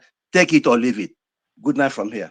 All right, thank you, Mazi Abara. You reminded me of something that Victory said that I think was very, very important that people missed. He said there are possibilities in permutations and going on in the politics. It could be that Atiku is doing this, what he's doing in terms of giving the indication that he might run to actually confuse the political establishment so they don't have only one target, which is P2B.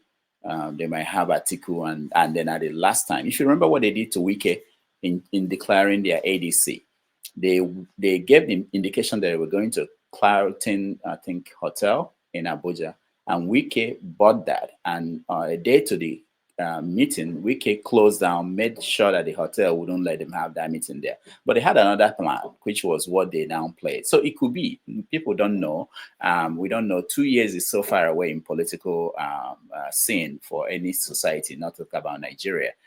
For instance, the story today, we didn't know that this will happen. What happened today will have people were putting their permutation yesterday or day before yesterday that maybe Buhari will still be around with us in 2027. Somebody actually told me yesterday, oh, the Buhari factor will be one major one in whether Tinubu Atiku will win or Tinubu, but that factor is totally out of the question now. So 2 years is a long time in politics. So we have to be humble in the way we make our estimation and calculations in politics. We have not even talked about external factors that will play a role in what happens in Nigeria in 2027, All right, let me hear from Madam Luke, and then I will get. I know there are people who are yet to weigh in. I see you, forefathers. I know, and we're also trying to still get in touch with Darlington. He's not picking his phone for now. From all our people, we may send somebody to go and check out what's going on. But go ahead, Madam Luke. All right, thank you for giving me opportunity. I wasn't going to come in. Greetings to everyone, the panel, commentators, viewers, and Dr. Damages. Thank you for honoring your promise, for bringing Dr. Darlington. I was listening. I didn't want to jump in immediately because I wanted to hear at least get a feel for the environment before coming in. So here goes. Number one, nobody cares about Buhari. That man has been an epitome of confusion, deceit, insecurity, bigotry, everything rolled in one. Whether he's dead or alive, we don't care, or I don't care, because I believe he probably died a long time ago. And I made a comment not too long ago. I said, I'm trying to see if this man is going to live forever. Let us see what the exit strategy is with this 419 of a president we have.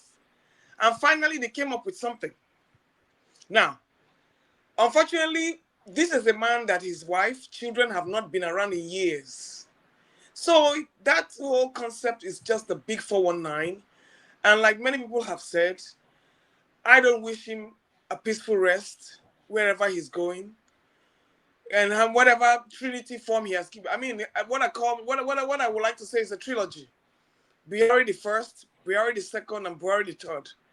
May they all rot in hell. And with many other appendages that they may come up with, because that entity or conglomerate has ruined Nigeria and brought it to where it is today. People who are not Nigerians keep ruling Nigeria, and that is why we are where we are. So whatever he's doing with his burial, good luck to all of them. I'm not interested. Now, coming to Mr. Darlington, I've always respected his opinion, and I don't know why we Nigerians are so emotional. I don't know why they take everything so personal. I don't know why they feel everything is a right. Number one, I don't believe in this zonal trash. It is this year, it is the turn of the South that got us where we are today. It is your turn of the South. What have you done with it? You have 2 years. You are in, and people have the nerve to tell us, rather than Mr. Peter Obi not to win, let Tinubu continue. Do you hear yourself? Do you hear yourself? That druggie in Aso Rock should continue. If Mr. Peter Obi doesn't, listen to me, I don't care who runs. As long as anybody gets Tinubu out of that place, I'm all for it. How are we going to get there? I don't know. Because we are so divided amongst ourselves. We are so toxic. It is your turn, it's your turn, it's your turn, it's the turn, it's the turn. I don't care whose turn it is. I just want somebody who can get us out of this place. Can Mr. Atiku do it? Maybe. He has been running since 2019, 99 or 1970. So bloody what? How old is Donald Trump? So bloody what? Nobody has the right. Like your current president said, politics is not served a la carte. You were not able to defend your mandate in 2023, and you are not telling us that 2027 will be different. I don't know about that.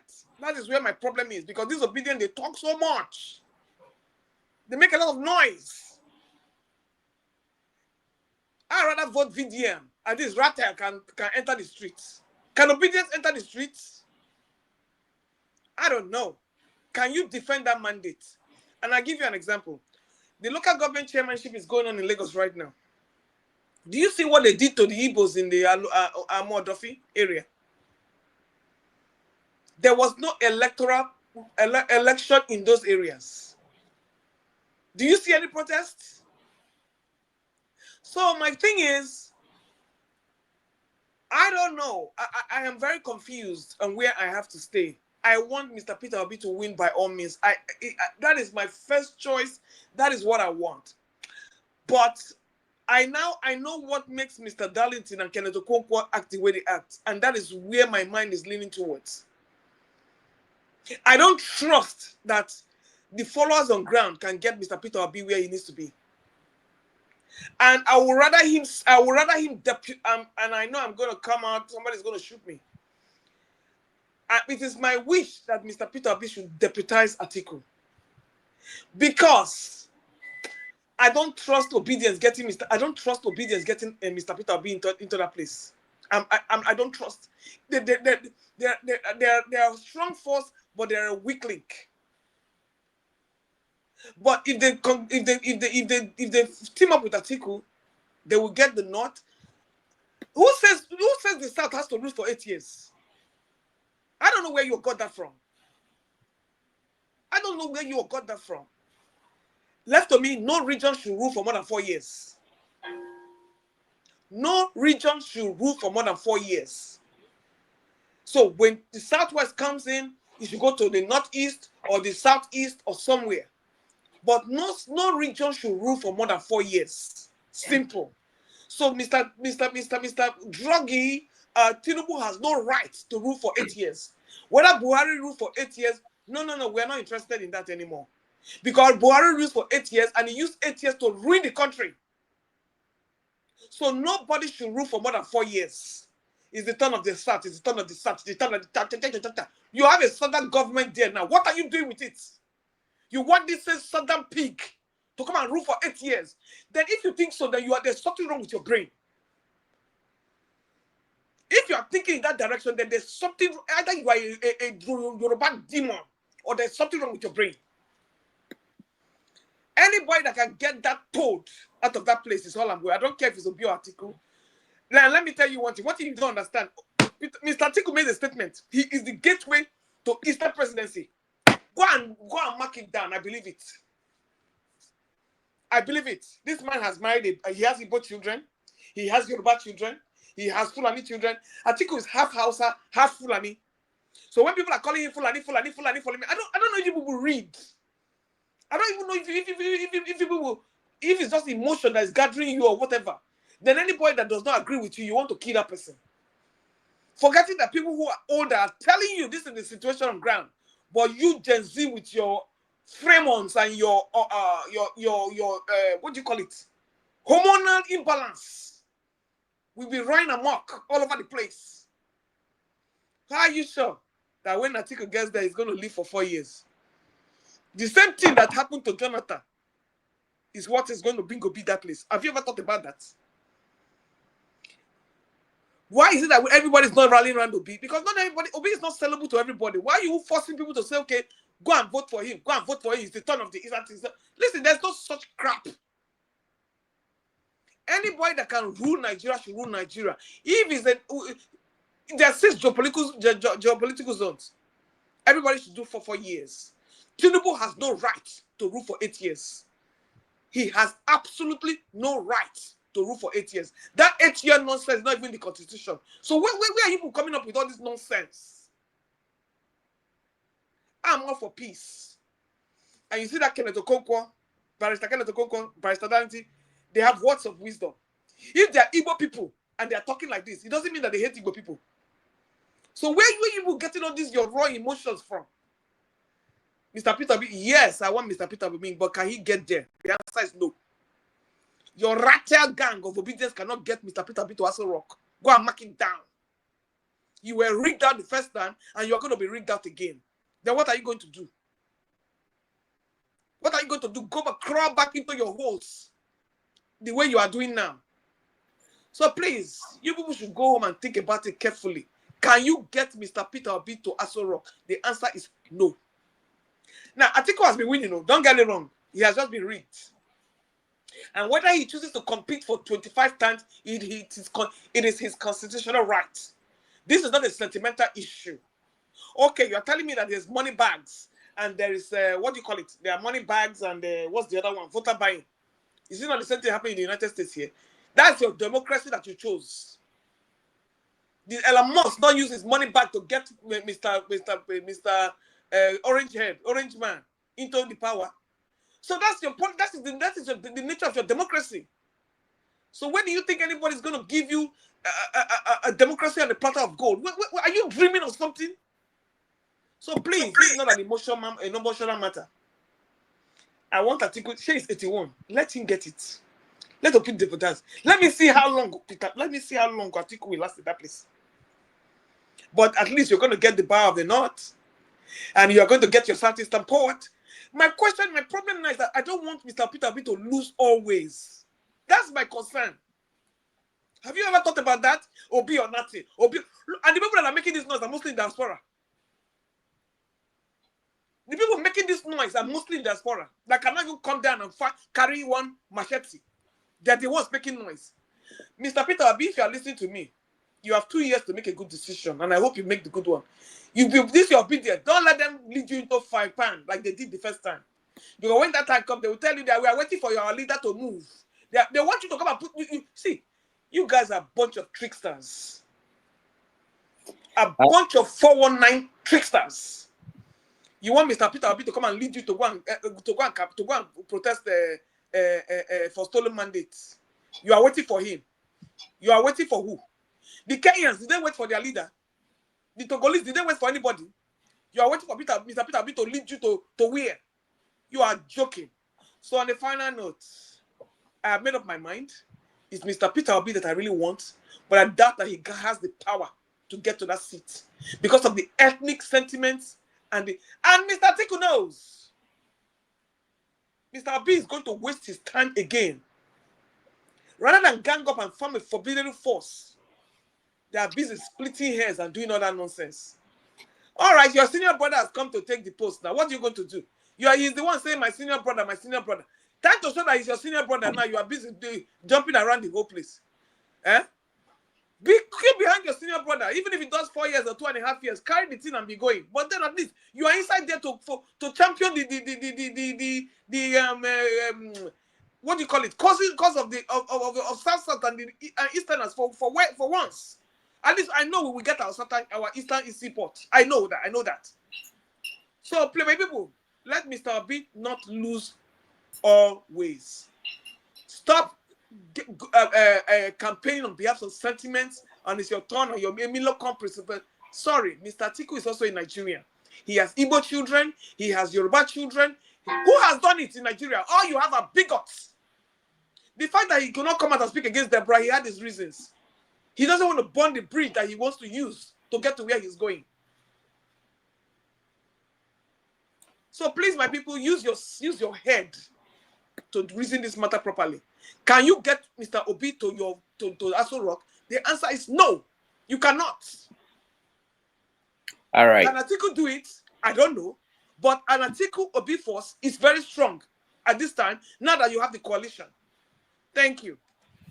All right. Thank you, Madam Luke, for your submission. I want to remind viewers that next Sunday, Peter Obi's right-hand man,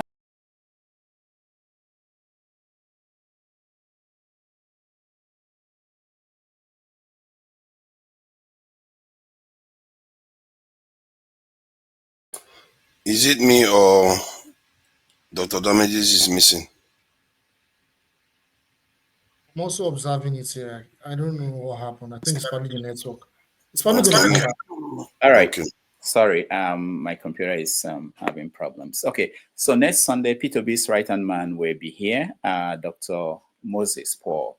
He will be able to answer questions about what is going on within the Peter Obi's camp. And he's also running for a position on that ADC. So it will be quite an interesting conversation next Sunday with Dr. Paul joining us. All right, Jide, go ahead. Yeah, thank you so much, Dr. Damage. It's good to see you again. It's been a while. And good to see everyone on the panel. I'm glad to see you. And those on the comment section and those that are listening. I think I tend to, with all due respect with everyone on the panel, I think I tend to disagree with the idea that Peter will be winning the election in 2027. If he wins the election and is the president of Nigeria, that it will lead to a positive outcome for Nigeria in the future. I think I tend to disagree. And in as much as currently we have a very horrible, horrendous government currently in Nigeria, I do not think replacing one horrendous government with a potentially horrendous government is going to solve Nigeria's problem. And my reasons are as follows. I keep giving so many reasons, but I'll keep giving more reasons as I keep talking about Peter Obi. So yeah, they are not exhaustive. The first reason is that Peter Obi, as an individual, he is not willing to commit class suicide.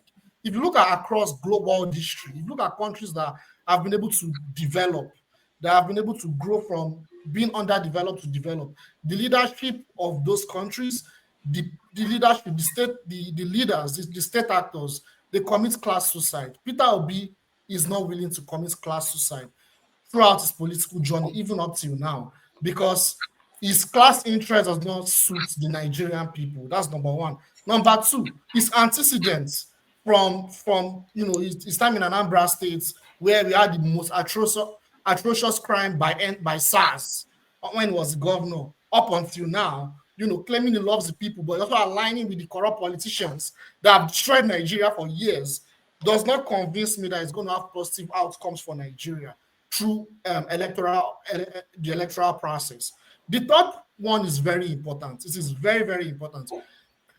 Peter Obi is a product of this rotten system. He's a byproduct of this rotten system.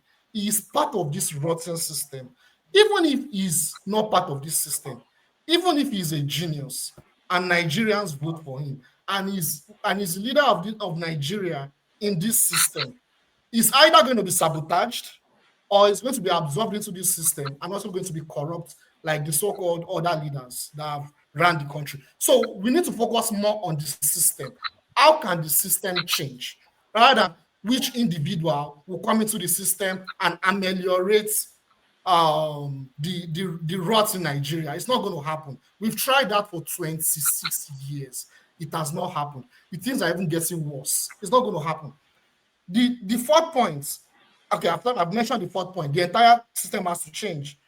If we want to go through the voting process in 2027 of actually voting in somebody that would actually change Nigeria, it has to be through a leader that is willing to commit class suicide and align with the working class. We have Labour Party, but in true honesty, the name Labour Party that we have in Nigeria does not suit the actual name of Labour Party. It's a bourgeois political party in Nigeria.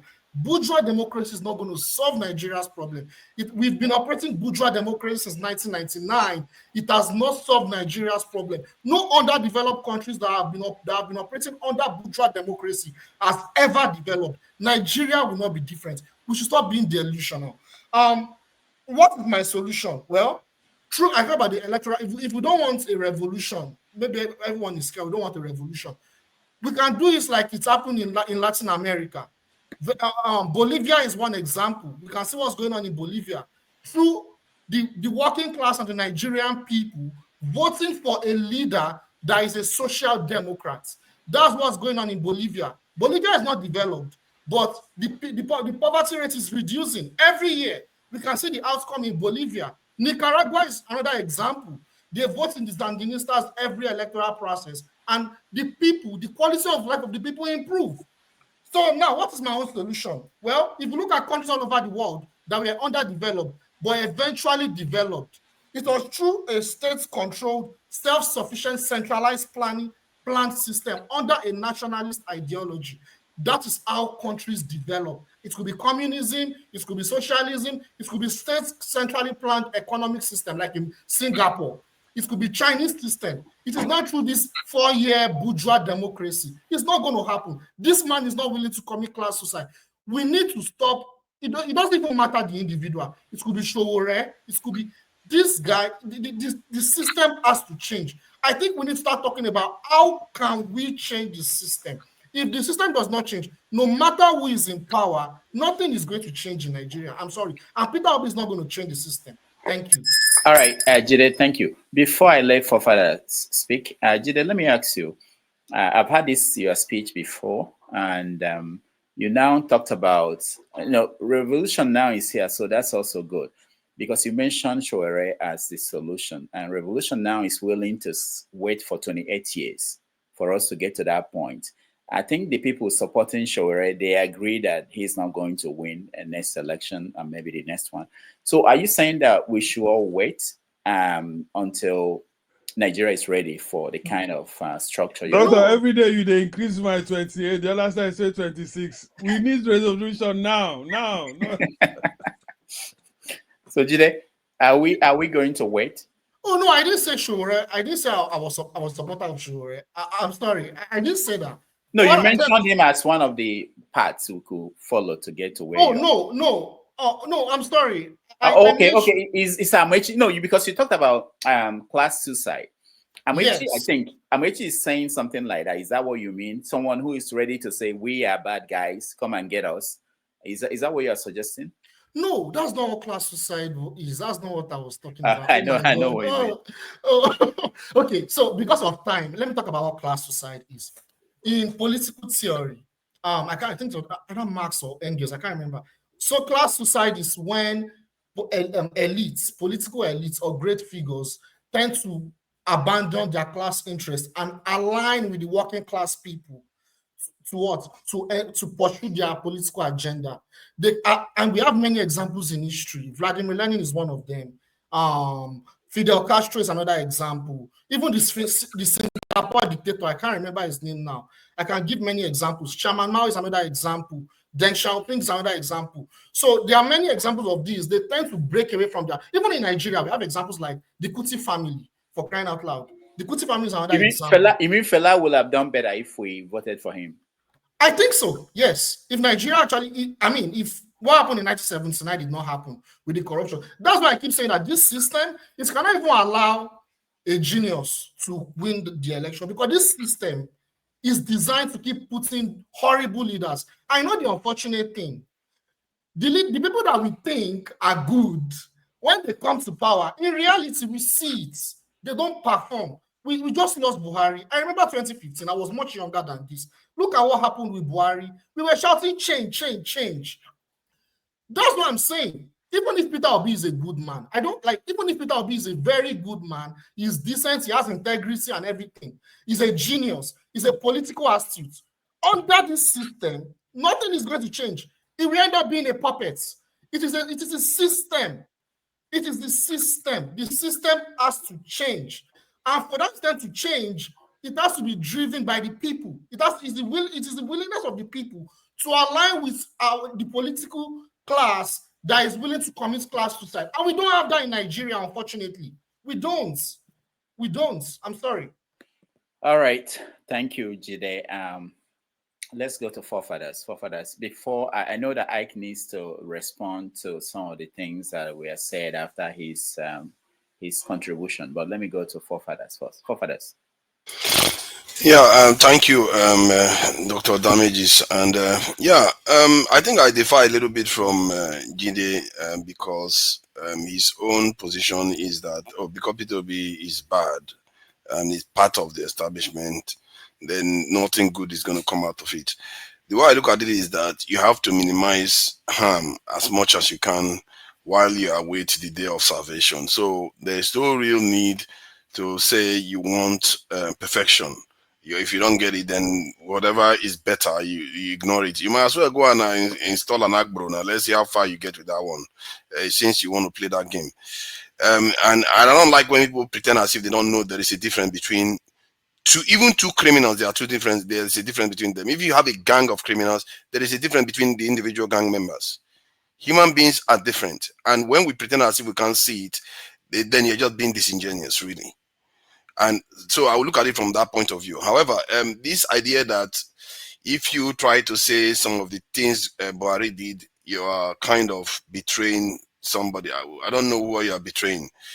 The way Nigerians are, the video was uploaded earlier on today, and I was looking at the charts there, and everybody that was talking about Buhari died 2 times, good riddance, and it's like you wonder why you're getting terrible leaders. Do these people even think?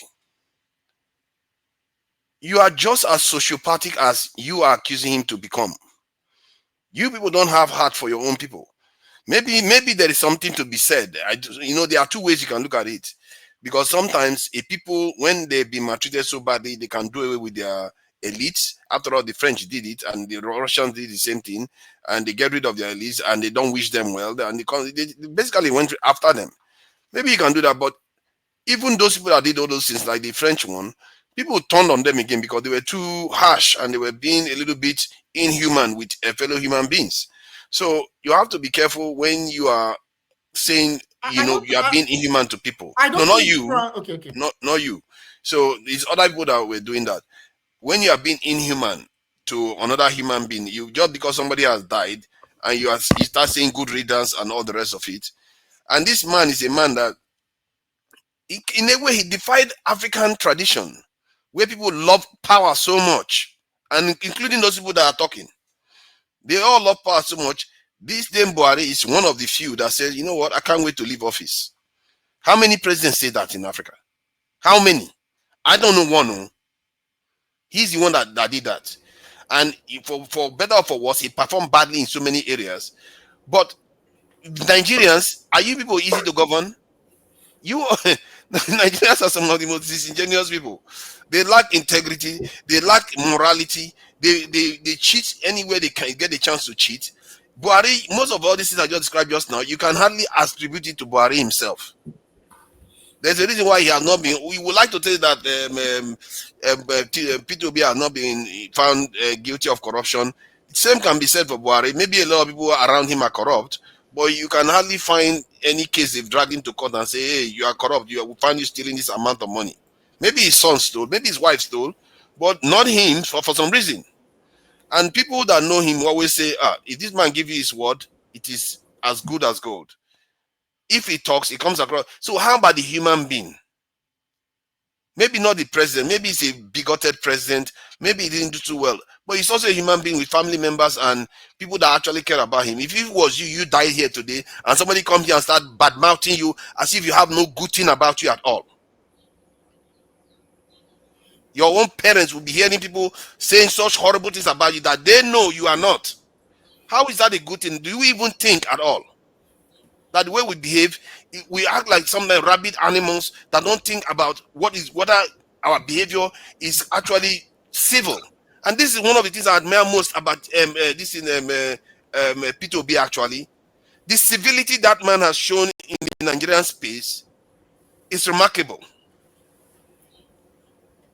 Because all the people that claim to support him, they are full of venom. None of them want to be like him. Absolutists that want everything black or white. Maybe you have a right to want those things, but you have to have a way of talking about things without coming across as if you are barbaric. And and if you are coming across as in a way strict like me now, I can be very, very strident about my position, and I'm can be radical about it. But I don't come across as being just blind and backward about the entire thing. He is still a human being that has died. He's governed the country twice for a reason, and he ruled for 8 years. He left office. He did some things right. He was there when Dangote refinery was put in place. He was the one that removed the fuel subsidies in terms of the law that he passed. Cowardly, he didn't do it while he was in office. Yes, but he also failed woefully in terms of national security. I bought rice that that was part of his policy in Nigeria when I was in Nigeria last week. So it's not everything that is like black and white. He's still a human being, and we are just as bad as him. If you look at the way Nigerians behave, I can tell you that many of Nigerians I've met in Nigeria, Buhari has more integrity than they do. In terms of integrity, he's higher than most in that country. And they are all there bad-mouthing him. If you look at the chart, these are human beings writing all those things in that chart. What is wrong with us? Why have we lost our heart? We have lost our mind. This is why we hate each other so much. I don't know.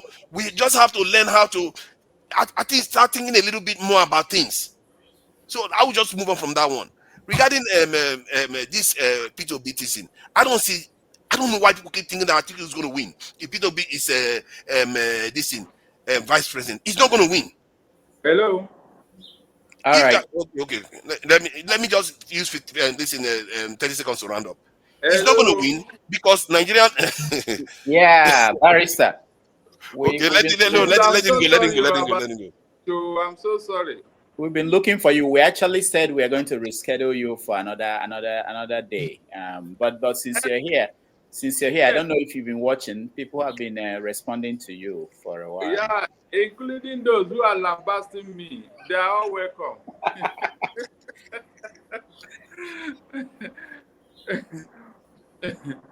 So, do you want to say something? I have one more person who is going to weigh in, and then do you want to say something to what you've had over the last 45 minutes or so? You see, Doc, you know what I told you and my fans and my opponents. This thing is not a question of argument. ADC will go into primaries. After the primaries, we now know the strength of each one of them. It's as simple as that. There's no need in shouting or argument.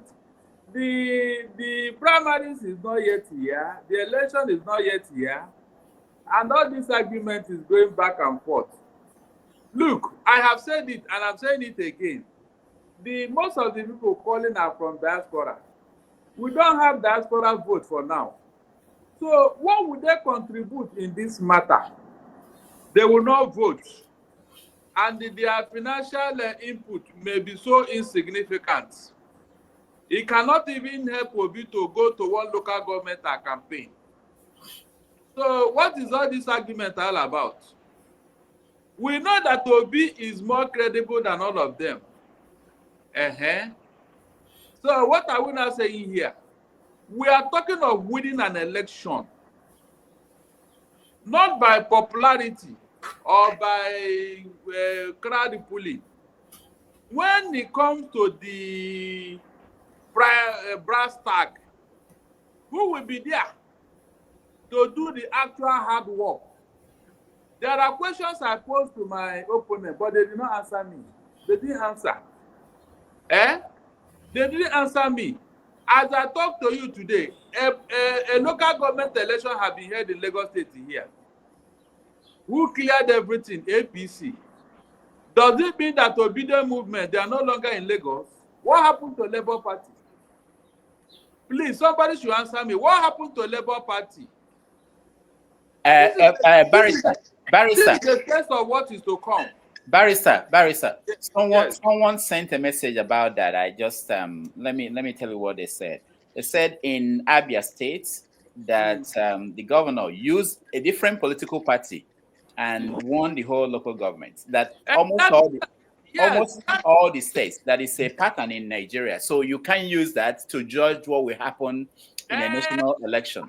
I just gave you an example of Lagos State too.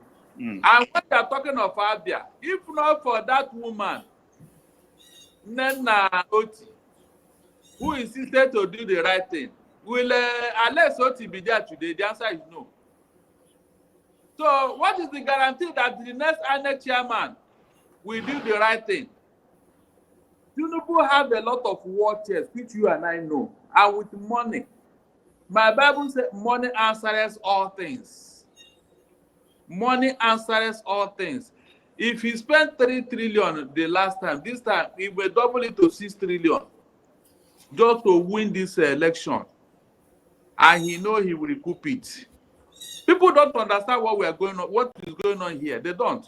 I am telling Obi, you cannot reform anything except you get inside. Obi can only reform Nigeria when he gets inside. And that is why I'm telling you to apply the Machiavellian principle. The end justifies the means. If you want to achieve a good purpose, use every means. Use every means for get inside there and begin to do what you want to do. You can't change anything from outside. It can never happen. I challenge anybody to prove me otherwise. It can never happen. You can't change Nigeria from outside. You have to get in there and begin to do what you have in mind. But not with this system. This system, no matter who is there, nothing is going to change. I'm sorry. You mean, but Obi had to get inside now to change the system. Can he do That's the thing. That's exactly the contradiction. That is it. He can't do anything from outside. He can't. Okay, hold on, everyone. Let me go to Okija for you to weigh in if you have a question for our guest, Barrister Darlington. Can you hear me? Yes. Okay, sorry, I wasn't here when he started, so I came in. I started watching when Professor Jide was, writing his paper on, Nigeria. So he's always, talking about his, theories and whatever. But before then, forefather, what's his name? Buhari, whatever he did, Buhari, whether he was a good man or whatever, Buhari wasn't supposed to be a leader. Buhari wasn't supposed to, govern Nigeria. I wrote something that said that, if life, was fair, there are some people, they were supposed to die, years, before they come to, certain things. But Buhari was one of those who was supposed to die before 1983. So that's basically, what it is. He was a bad leader. He messed Nigeria up. The worst thing that happened to Nigeria before Tinubu, that's the way we look at it. Forget about all his how they canonized him, in 1983 and afterwards. He was just terrible. He was terrible.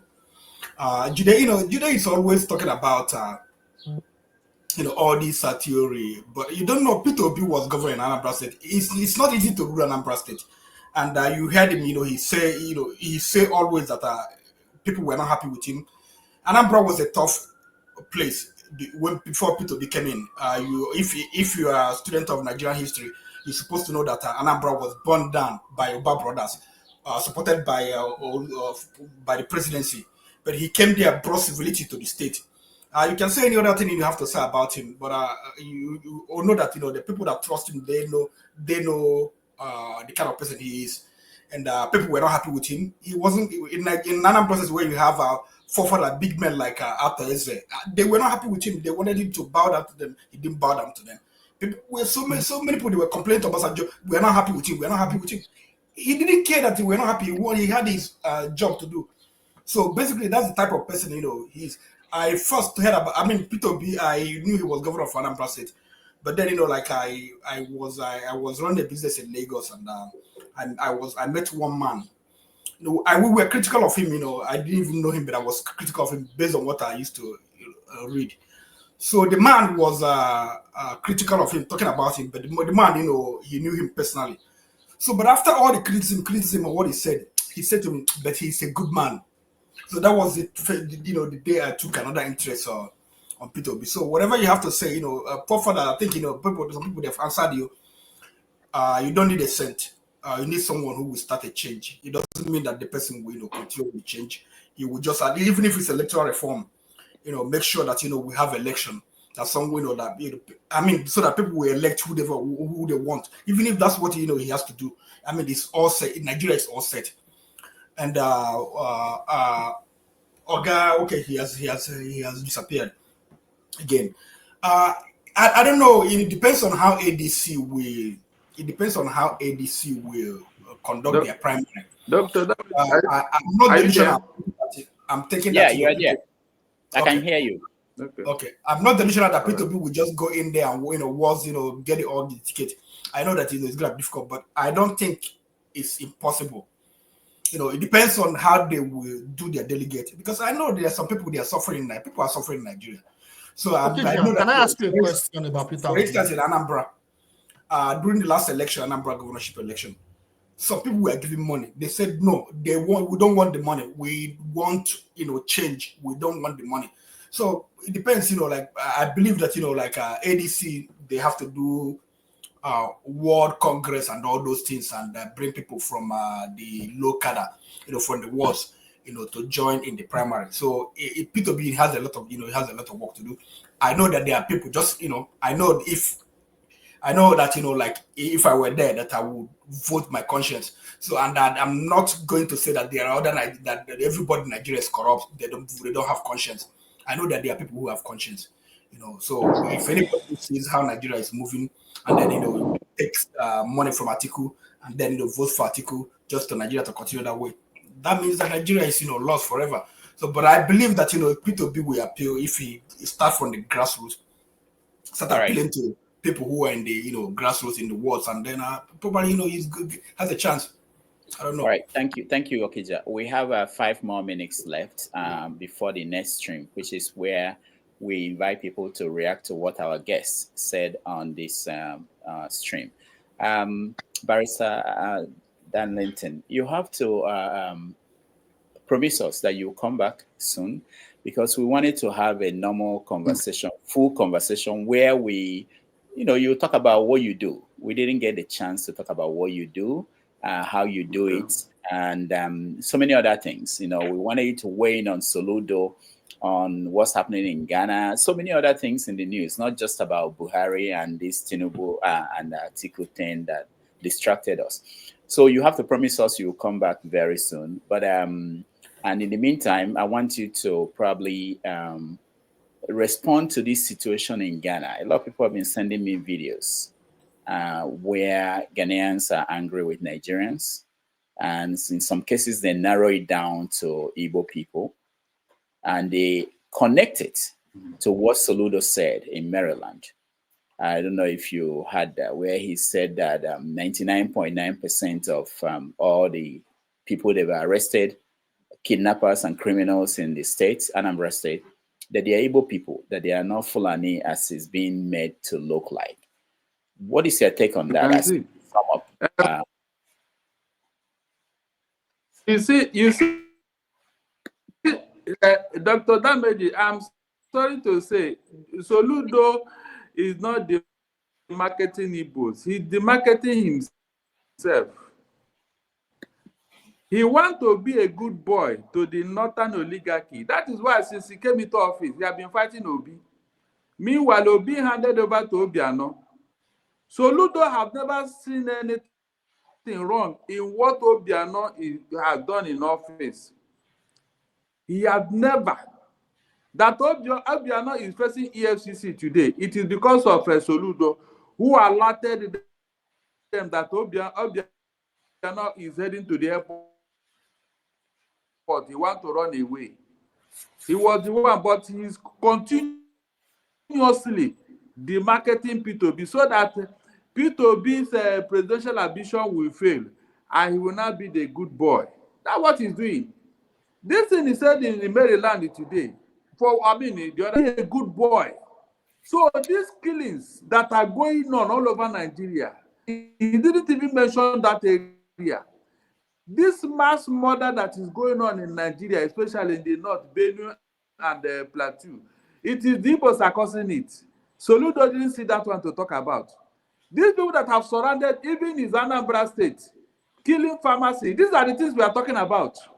This is a professor. What he's doing. No, we are waiting for him. Maybe he will come up for presidency, Abi. That is why he is selling the Igbos. We are taking notes. That was what Ideological did. When he wanted, when Igbos were coming, this P2B, he said, no, it's not the turn of the Igbos. And when he wanted to aspire to be Senate president, we told him, no, it's not the turn of the Igbos to be Senate president. And he was crying. All of them, they will get their due pay when the time comes. So, Ludo, I wish you well. So, Igbos are not criminals. That is the impression that man want to go and create over there. Igbos are not criminals. He forgot that he's an Igbo. That means he came from the stock of criminals. That's the meaning. All of them are criminals, Abi. I wish him well. No more decent person in Igbo land. All of them are criminals. And they are from his Anambra state, too, though he's presiding over criminals. He's presiding over a criminal state. That is the meaning of what Soludo is telling people in the US. So whenever they see him, is that not true? This is it. People that are causing insecurity in Nigeria, Soludo didn't see them to talk about. He cannot mention them. He's afraid of them. Look at how he says it's not for the so-called criminals are doing. If you want to juxtapose it, look at that to talk about in Maryland. He went to go and campaign there. I wish him well. Ndanambra, over to you. That's your governor. All right. Thank you, Barrister Darlington. We have one more comment, and then we round it up, and that's from Pansat. Pansat, welcome to the show, and I give you 1 minute to address Darlington. The other show is about to start. You're muted, Pansat. No, thank you very much. I've seen you do it too. Forget to unmute. But thank you very much, Rudolph, and welcome to the show, Barrister Ugochukwu. You know, a lot of people have said they have a lot of respect for you. You're an Igbo defender, and I've seen you doing it just right now. But I'm disappointed in your analyst acumen. Let's just say, first of all, let me ask you this. Is Tinubu, in your analysis, guaranteed to be on that ballot in 2027? I just want a snappy answer because I have something to say. When you do your analysis, can you guarantee us today that Tinubu will be on that ballot? That's no, right? From the permutation and from the type of society we are in, it's likely he will be there in spite of the baggages. I have said it before. Even the first election he contested, in a normal climate, he shouldn't have contested that election. He shouldn't. But you have to understand, my question involves, he's not guaranteed to live forever, for example. You don't know if he's going to be even alive by the end of this year. Are you calculating all possibilities, right? No. As I call on Weibo. That means that you know, I'm only because of time. I want to show them. I want to show you. I want to show that Nigerian leaders don't die in office. Okay. But I like your style, like Rudolph. I tell him sometimes you mix humor and all that, but I'm not impressed with that this time around. I believe that the damage you're doing is almost equivalent to what Soludo is doing. You don't know everything. Tinubu is not guaranteed to live forever. The dynamics could change, like I pointed out. Hold on, sir.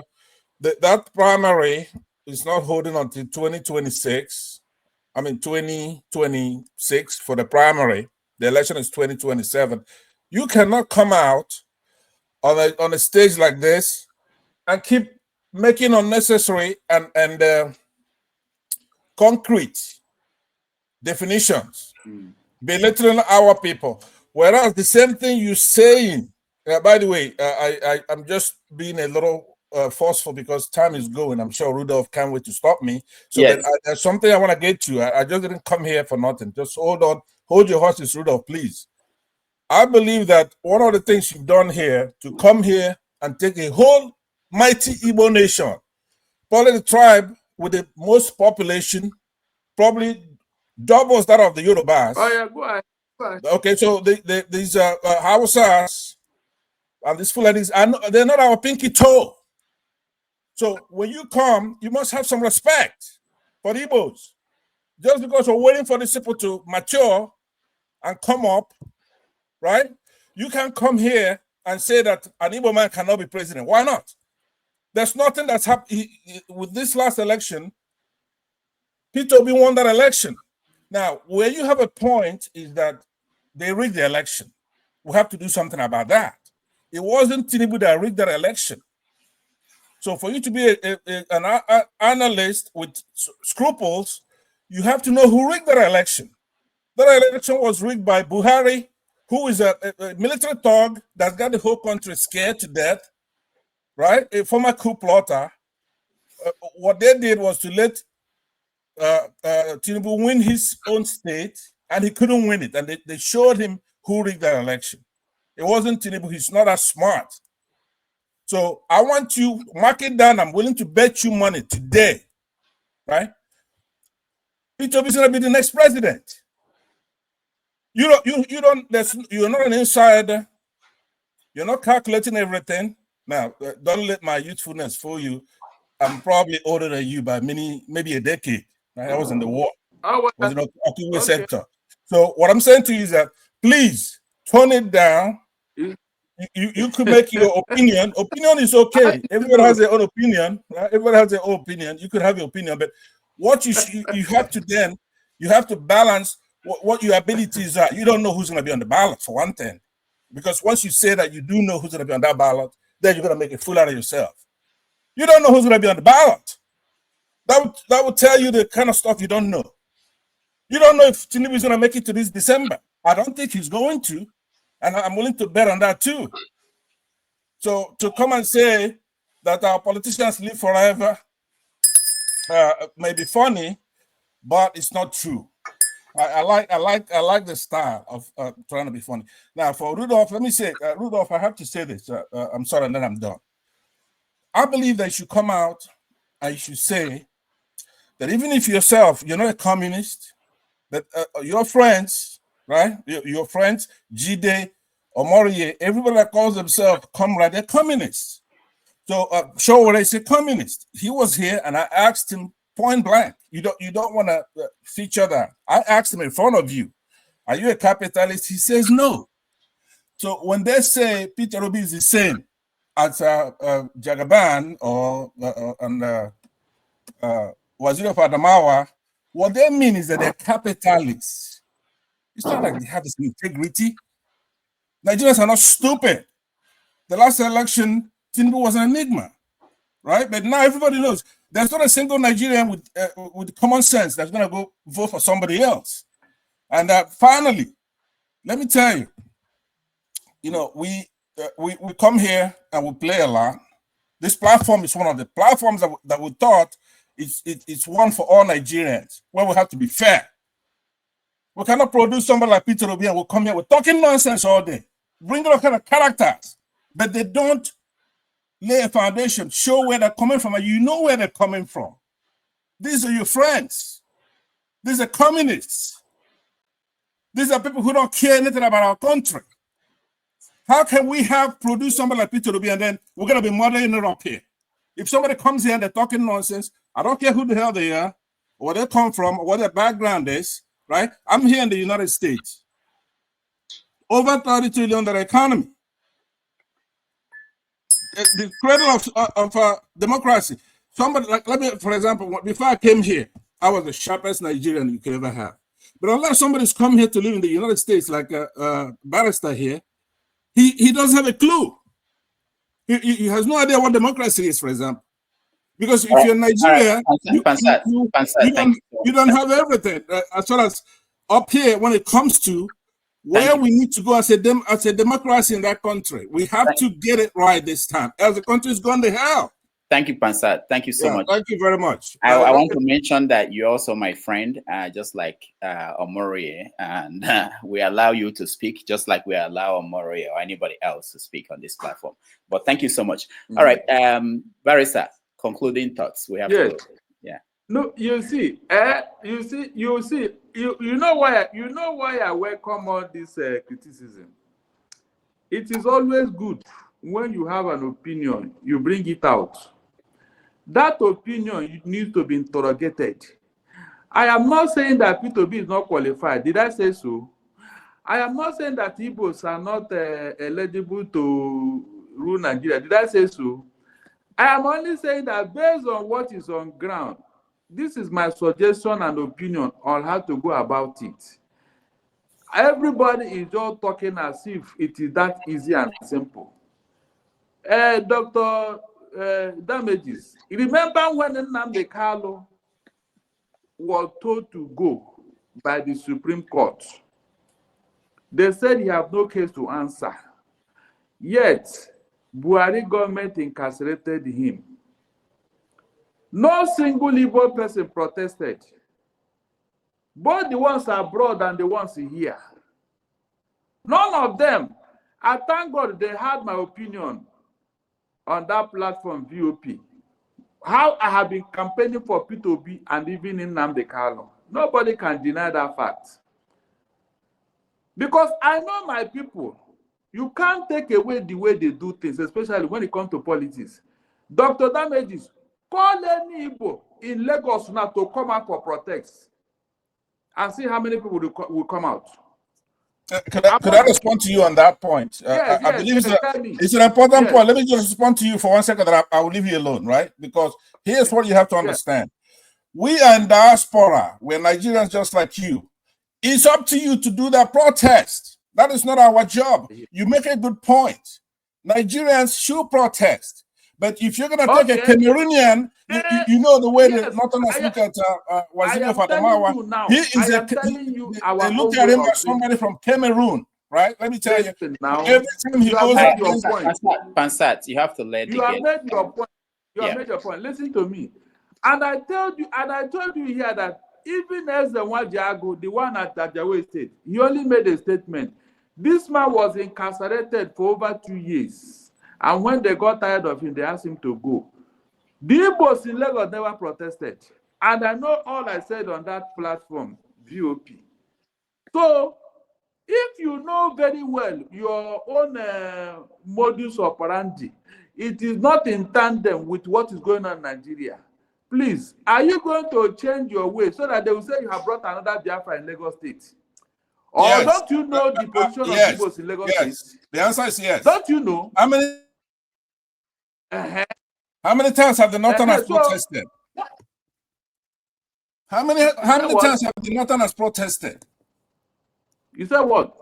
How many times have the Northerners protested, gone to the streets, do stuff all over the country? Now, how many? Look, they can do their own thing. If you not, hold on now. I am telling you. Hold on. Get it right. Is it not the violent nature of the Northerners that make them to get away with everything they want? Their violent nature. Is that not what they have been using to intimidate everybody? Have you been able to checkmate it? Look at how the Fulani surrounded everywhere in Nigeria. Even in your own backyard, in your village, they are claiming ownership. Why have nobody come out to challenge them or protest or even go and start killing them like they're killing others? Nnamdi Kanu did it. Give him credit for that one. So, what are you now saying? No, tell me. When okay, you know that let me tell you. He wants me to tell him. He asked me a question. Rudolph, let's make this. Let me talk. Hold on, What they did to Barrister. Carlo, if you do it Barrister. to another, we don't agree. Barrister, let me answer your question, please. That the court to say their brother should go. The court has released their brother and they are holding him. Can it happen in the north? Don't worry about that one. Let me tell you. Let me Rudolph, please. This is the last. This is the last comment from you. I'm gonna block the channel, right? If you're not gonna let this thing go, let me just talk to him for a second, please. Yeah, I'm hearing you. Now, because what you've done, by the way, let me say, those who said you're a patriot, they're right? You washed your hands, you looked at it as a hopeless situation, and you're giving up. Look, Nnamdi Kanu doesn't want to be anywhere else but where he is now, unless things are better, right? Not all of us are blessed with that kind of heart and courage. He's fighting. He's ready to sacrifice his life for what he's doing, period. So don't worry about him. The last time I looked at him, he looked better than any Nigerian that I've seen. He's not sweating it. He's okay. As far as you give him liberty or give him death, as far as he's concerned. You're complaining that people are not fighting. Here's one that's fighting. Then support him. Now, what I'm saying, don't give up. What are you afraid of? You're an Igbo man. Listen to me. Listen, sir. Let me just say Nobody this. If we are afraid, we will not come on this platform to talk. We can't come here. But you're talking like somebody who's afraid. You're talking like somebody who's given up. You're talking like somebody who's saying people are violent, therefore they win. We have not matched violence for violence yet, right? It takes a lot to get a nation to anger. But we're there now. We don't even have to. That is why I am saying, let us apply wisdom. Is that not what I've been suggesting here? Let us apply wisdom. But right, I agree. That's why the only wisdom I'm going to give you, then I'll leave you because you're our guest. Rudolph doesn't like anybody to challenge our guest here. What I'm saying to you is this. Well, here's what you've come here to teach us. We've learned from you, but I want you to take one good lesson from me here when you go home. You are from a mighty tribe. Don't be afraid. Go back, do what you have to do. We're going to win the election. Don't support anybody else. This Cameroonian that's called Atiku, it's not going to, first of all, I'm already irritated that if he opens his mouth to say that he's going to run, then we're going to let both he and Obi have it. He's not supposed to open his mouth and say he's going to run again. All right. Period. He hasn't done so. Don't be afraid. You come from the mightiest tribe in Africa. We could take over the Yorubas in 2 days if we want to. All right, Pansat, so thank you. Just because they beat up our people in Lagos, then you're shaking and say, oh, we've never. We've been to war, goddammit. Who else has been to war? You tell me, what other tribe has gone to war? Pansat, thank you so I don't ever see you scared and talking that kind of stuff again. We're going to win the election. You see, Dr. Damages, you see how the youth cause problem with their emotional outbursts. We have been there before. I'm older than you, sir. I'm older than you. I'm older than you.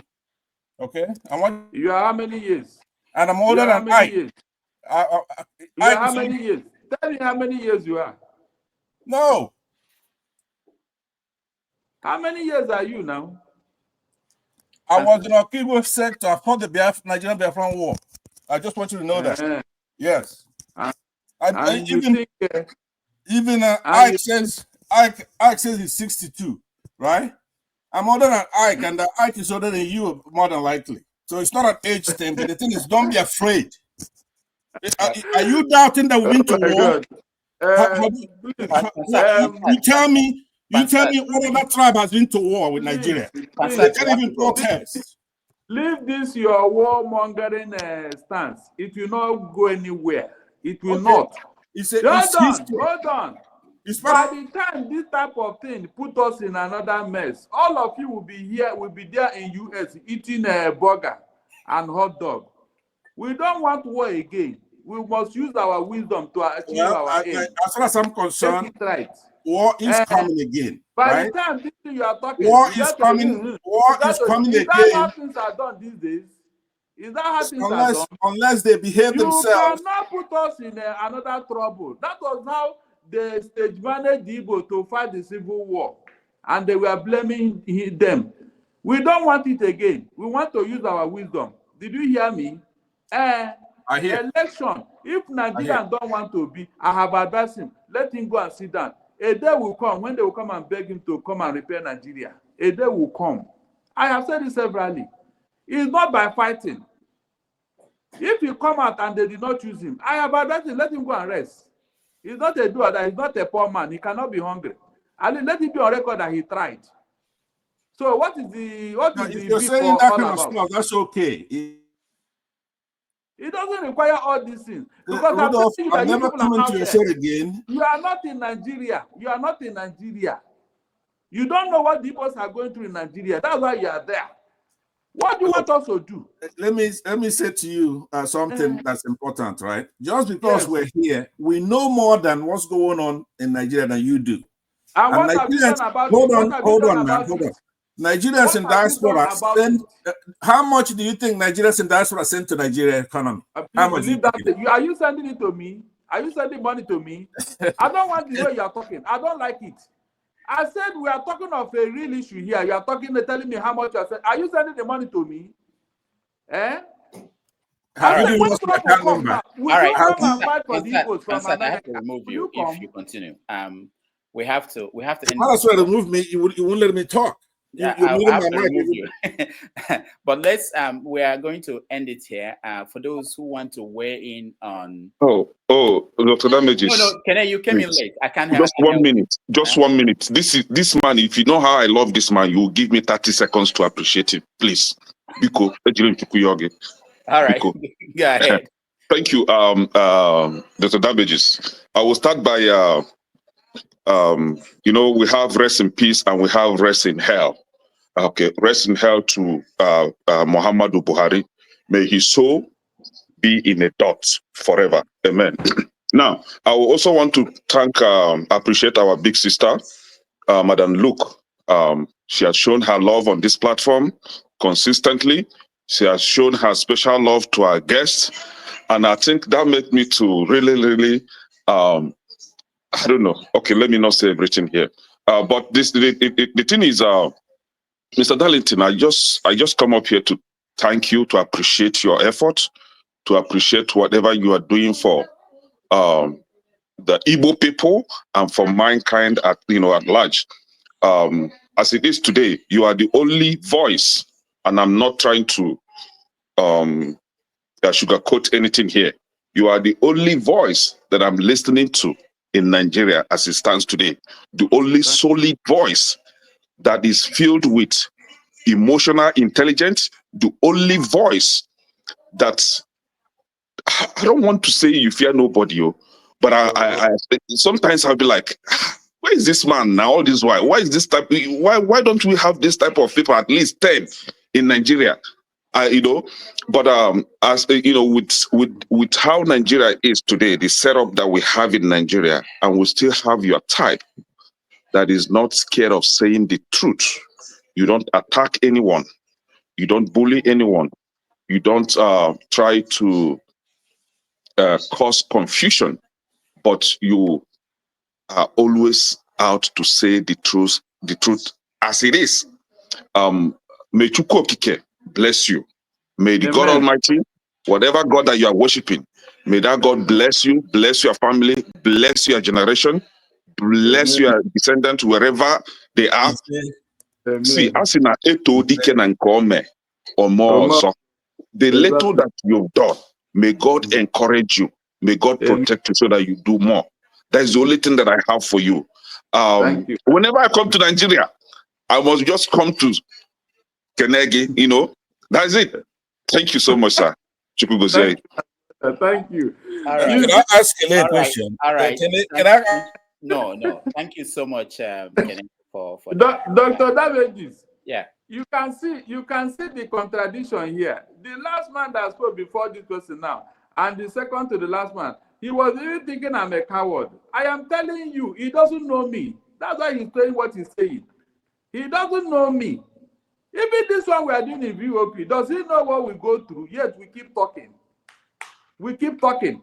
I made a suggestion I didn't say that P2B should not contest. Please listen and listen well. I made a suggestion how he can get it. But you people are saying another. I said no problem. Let them go and do primaries. Did I say P2B should not contest? Did I say so? I am telling you the setup now. In Labour Party that he made a mark in the last election, that place is a no-go area for him today. He can't use Labour Party again. All the people that are talking, where were they when Tinubu and APC was destroying Labour Party for P2B? Where were they? Did they do anything? Did they say anything? And I'm telling you now that this is the trump card he have to join, to parley with these people who have come under ADC. Let him play the good boy there and get inside the system, for God's sake. Get inside the system and don't stay outside. Can I respond? Some people are telling you. You must get inside first. Is it not when you get inside you start doing your program and your policies? If P2B did not rule Anambra, for God's sake, will anybody have known that there is a P2B in Anambra? Will anybody have known? Is it not because he got into the system and made his mark? So, if everybody begin to tell him, if you don't run alone, if they don't understand Nigerian politics, let them come to me. I will teach them. I will teach them what is going on here. I will teach them what, because they don't understand. All right. All of them that are saying this thing, Dr. Damages, when the chiefs are down, they will do nothing. I said they will do nothing. Quote me. It's just talk. What are you telling me? All right. I said P2B should work with Atiku. This is North and South to bring out this thing from Tinubu and APC. And people are saying that Obi should go and challenge Tinubu. With what? With what? Which watches? Nobody is looking at those areas. They are just talking. I wish all of them well, though. But it will pain me if P2B should go and contest and fail. It will pain me. I'm not joking. It will pain me so much. Because I know how much investment we have made. We have even risked our life for P2B. And now people are telling him, don't do this, don't do this, do this. Meanwhile, all of them are outside here. They're outside here. They don't understand Nigerian. They don't. Seriously, they don't. What's his name? Tinubu have pocketed INEC. He have pocketed the judiciary. He have pocketed the legislature.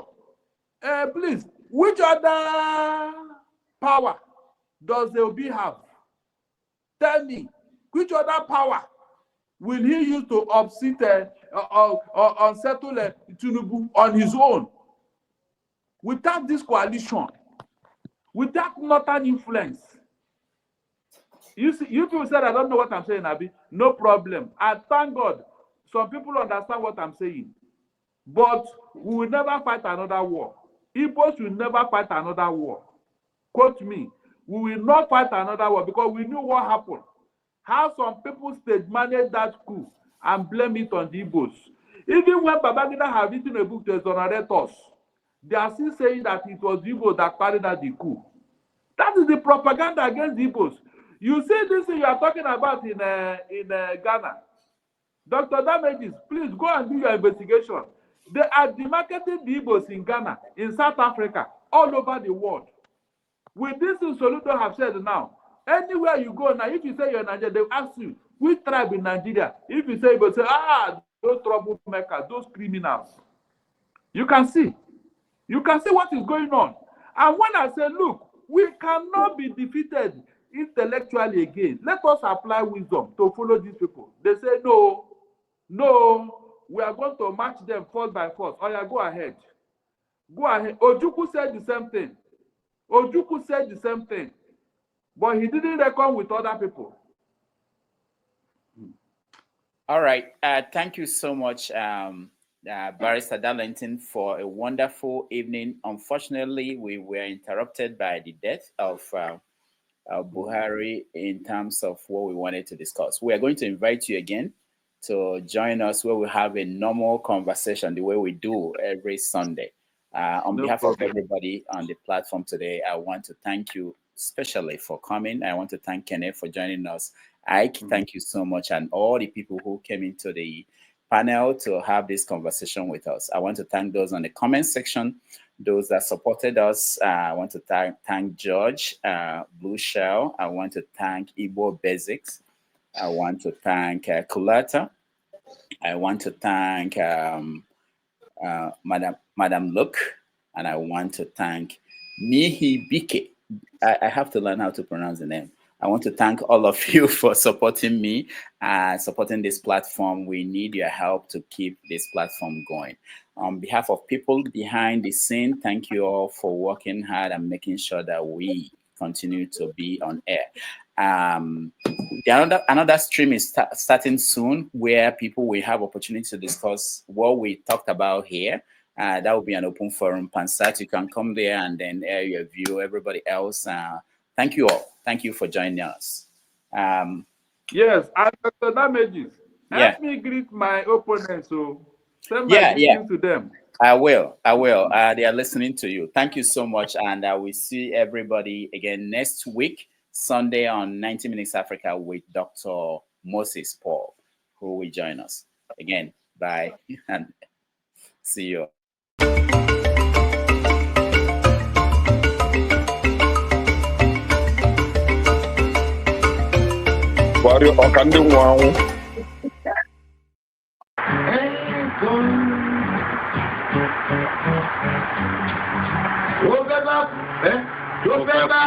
Tó fẹ́ kú torí ẹ̀ o.